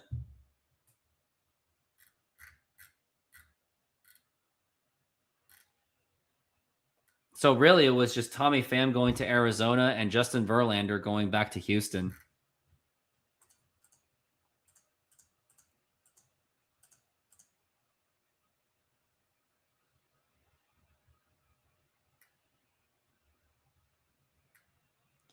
Looks like Chris Catolio, or Chris, I can't even say it. Colton Wong DFA'd by the Mariners, and Red Sox may be trying to trade for him, sources say. Huh. Very interesting.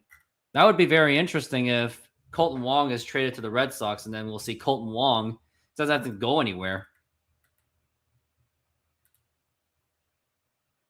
Looks like just a minute ago, according to Ken Rosenthal, the Dodgers are talking to Red Sox James Paxton, still outside chance for Erod, but would need to reverse decision on the no trade.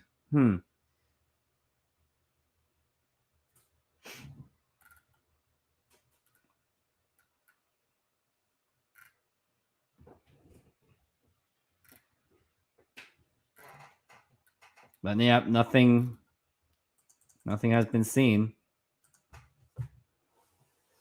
If the Mariners done this deal, I could have done. Wow. So if you really think about it in perspective, in the past year, along with that Kyle Lewis trade, so within the past year, with the 2 times where the Mariners traded with Arizona, here's what they did. The Mariners traded Paul Sewald and Cooper Hummel, and it turned into Dominic Canzone, Bliss, Rojas.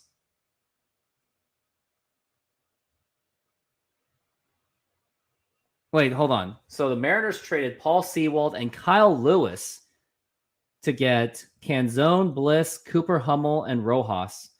Very interesting. If you think about it in perspective, Diamondbacks gave up a lot.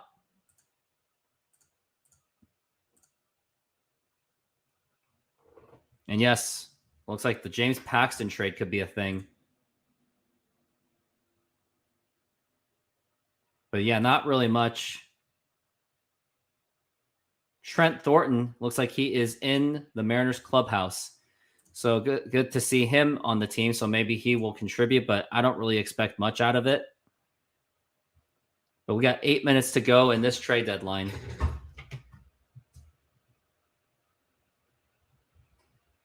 It looks like Colton Wong was a really good teammate, I guess. Right-handed pitcher Trent Thornton is in the clubhouse, guessing they may swap out receivers or relievers.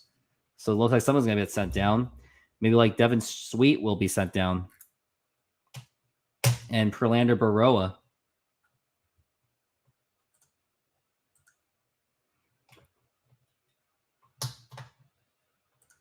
But now we got 8 minutes left.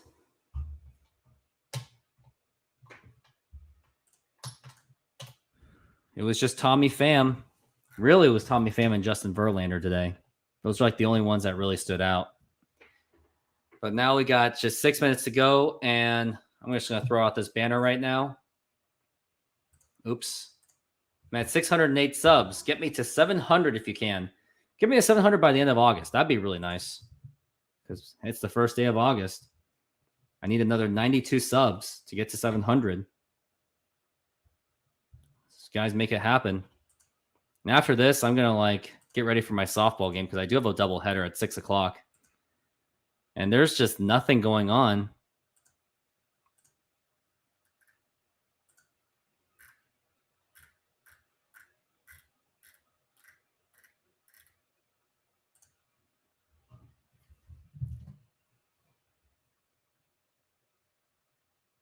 And with 7 minutes left, I guess Teoscar Hernandez is not going to be traded. It just doesn't seem like it's going to happen.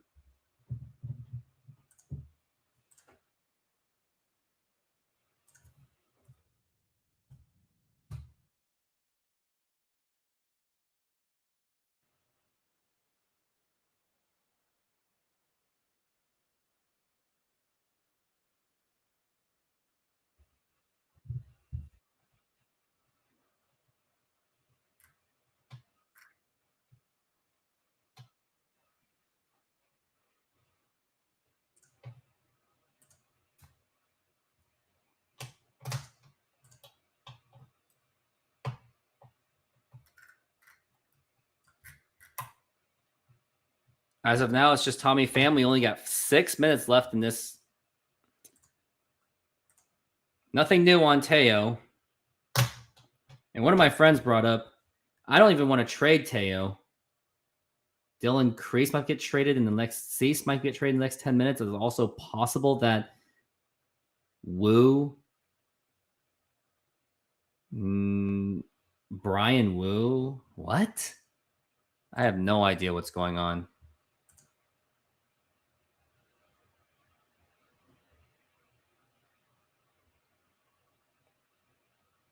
Oh, wow. Another one. Baltimore are finalizing a deal to get right-hander Jake Flattery from the St. Louis Cardinals. Wow.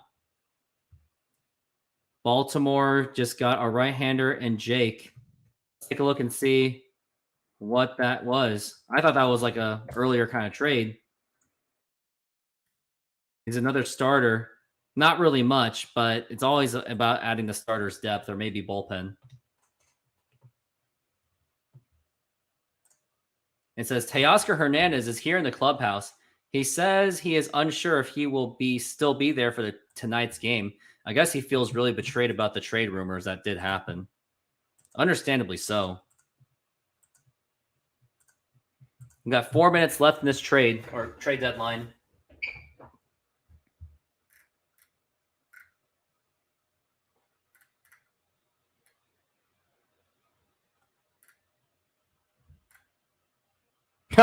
One of my friends goes, LMFAO didn't even want to go to a winning team because the Dodgers gone woke. It's actually true.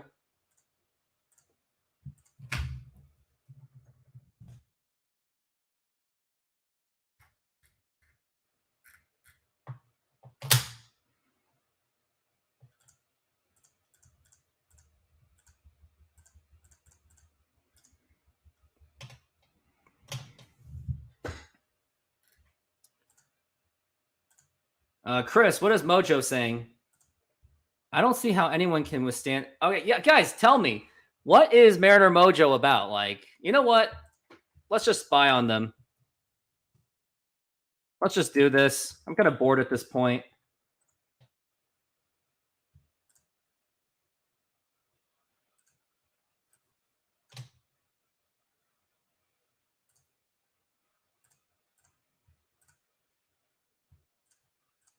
We will. I got so bored I'm doing this. Like, I can't believe I'm doing this. I feel like I just sold my soul. Assume, like maybe like Pepio. I don't know how to pronounce it. Pepio, right? Pepiotto. That guy, number 6 prospect. Yeah. And then like Yankees acquire Keenan Middleton. Really? He was supposed to be a Mariner.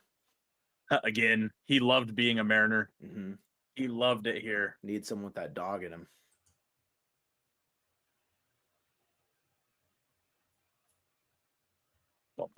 Bro, if Edward Pizarro is the only move like of today, I get that we traded Paul Sewald, but yeah, no, but I don't that, get why we like, traded for Paul Sewald. If you don't do anything after trading Paul Sewald, it's a failure of a deadline. Tarvin, thank you for the subscription. The Phillies are closing in on a deal with Pittsburgh. Bailey Falter for Rodolfo Castro. What? It's an interesting one. Wow, they're getting subscribers left and right. Jonathan, Yo, bang for the subs, guys. I'm reserving the judgment until 3:30. Hold on. You said Phillies are trading Bailey Falter? Yeah. And for Rodolfo Castro. It's kind of cringe to see them getting those subs. Really? Okay. Okay, I can't watch this anymore. Dirty dog.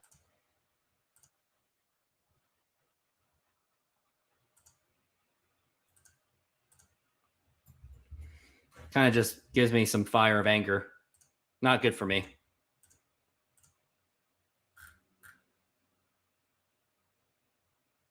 Looks like the Yankees have made a deal. The Yankees have acquired right-handed reliever Kenyon Middleton. Kenon Middleton from the Chicago White Sox. Man, the White Sox are really on a fire sale kind of situation. Why did you get him, Mariners? It was 2-2 with a 3.96 ERA, so I guess it was just a... Okay, I guess it was not that good anyway.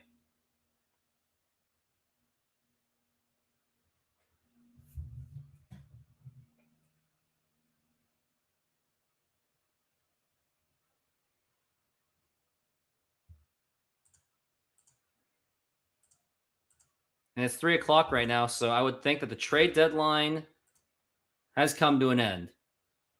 I mean, I'm pretty sure it has come to an end at this point.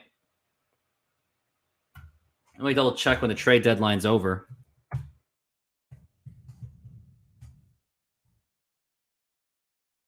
Yeah, it says it's over. So Mariners end up, other than that Paul Sewald trade, it has came to a conclusion that the Mariners officially just stood pat on the trade deadline.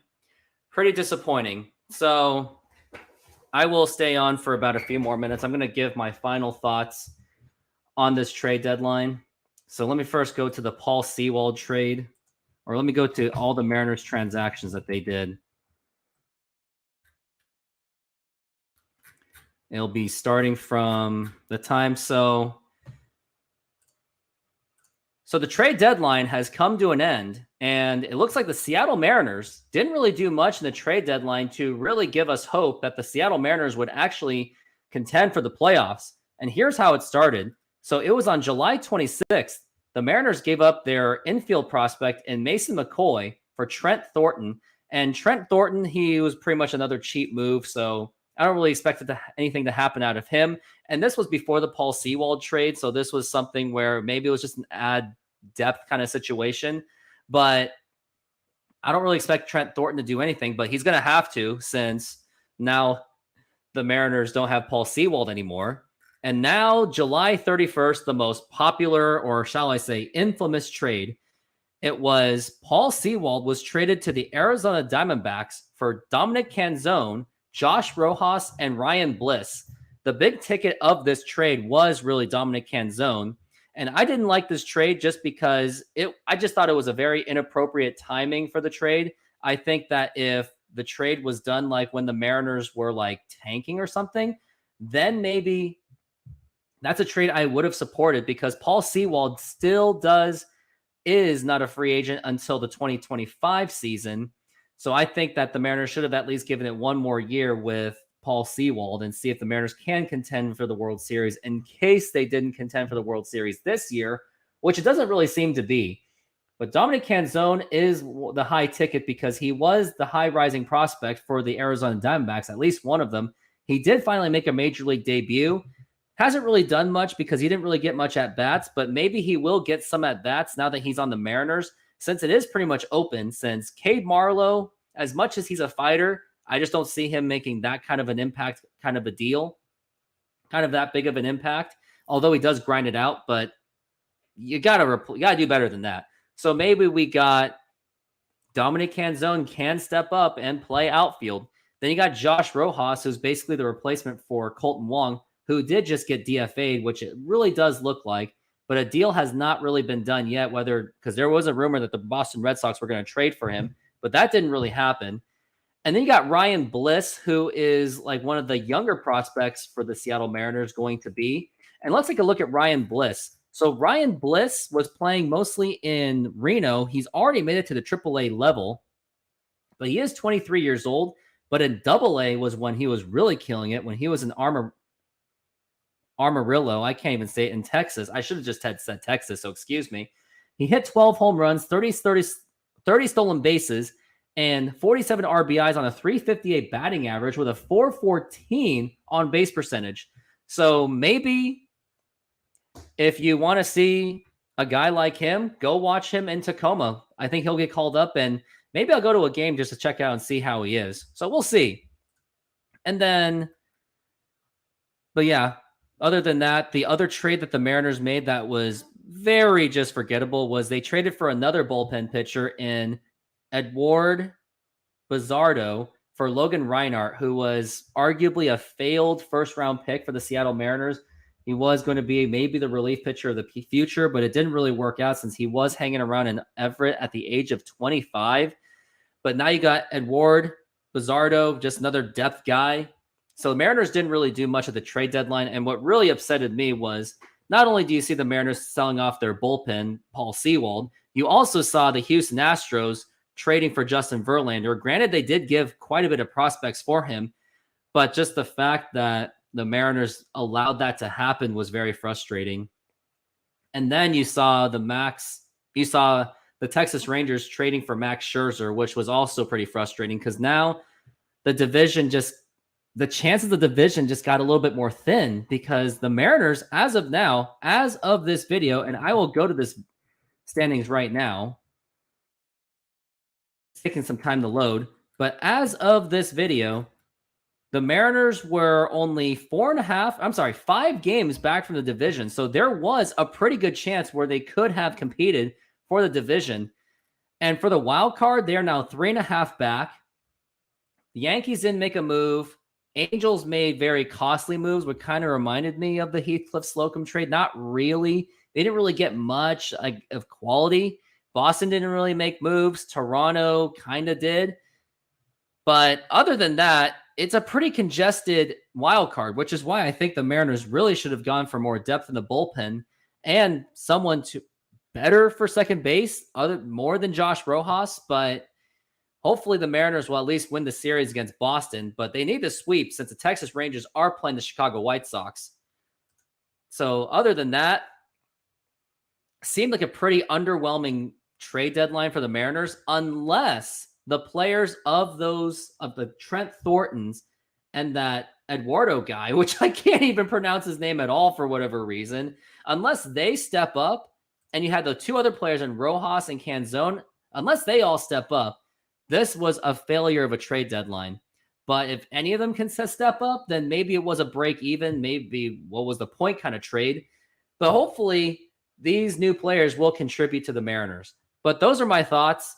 And hit that like and subscribe button to get more out of this channel and help grow this channel as well. And that will do it for the trade deadline. And thanks for watching. So it looks like I'm just got to catch up with some stuff before I got to go. It looks like Rojas and Canzone are in the clubhouse, so maybe they'll get some playing time today. And let's take a look and let's just do some last minute stuff. Looks like the Angels just got Dominic Leone. I think he was a former Mariner. Yes, he very much was. Back in 2015, wasn't really much. Angels are just going for depth move, really. But it looks like that is the final one of the day. And Art Moreno really is trying to keep Shohei Ohtani. No doubt about that.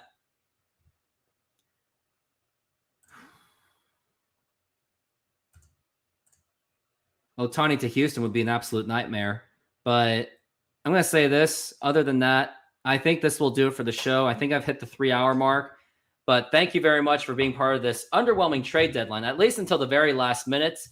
And in case you haven't hit that subscribe button, hit that subscribe button. And you guys have a few seconds to do so, or else I am pretty much leaving. But I'm about to leave. Thank you for watching. Have yourselves a great day.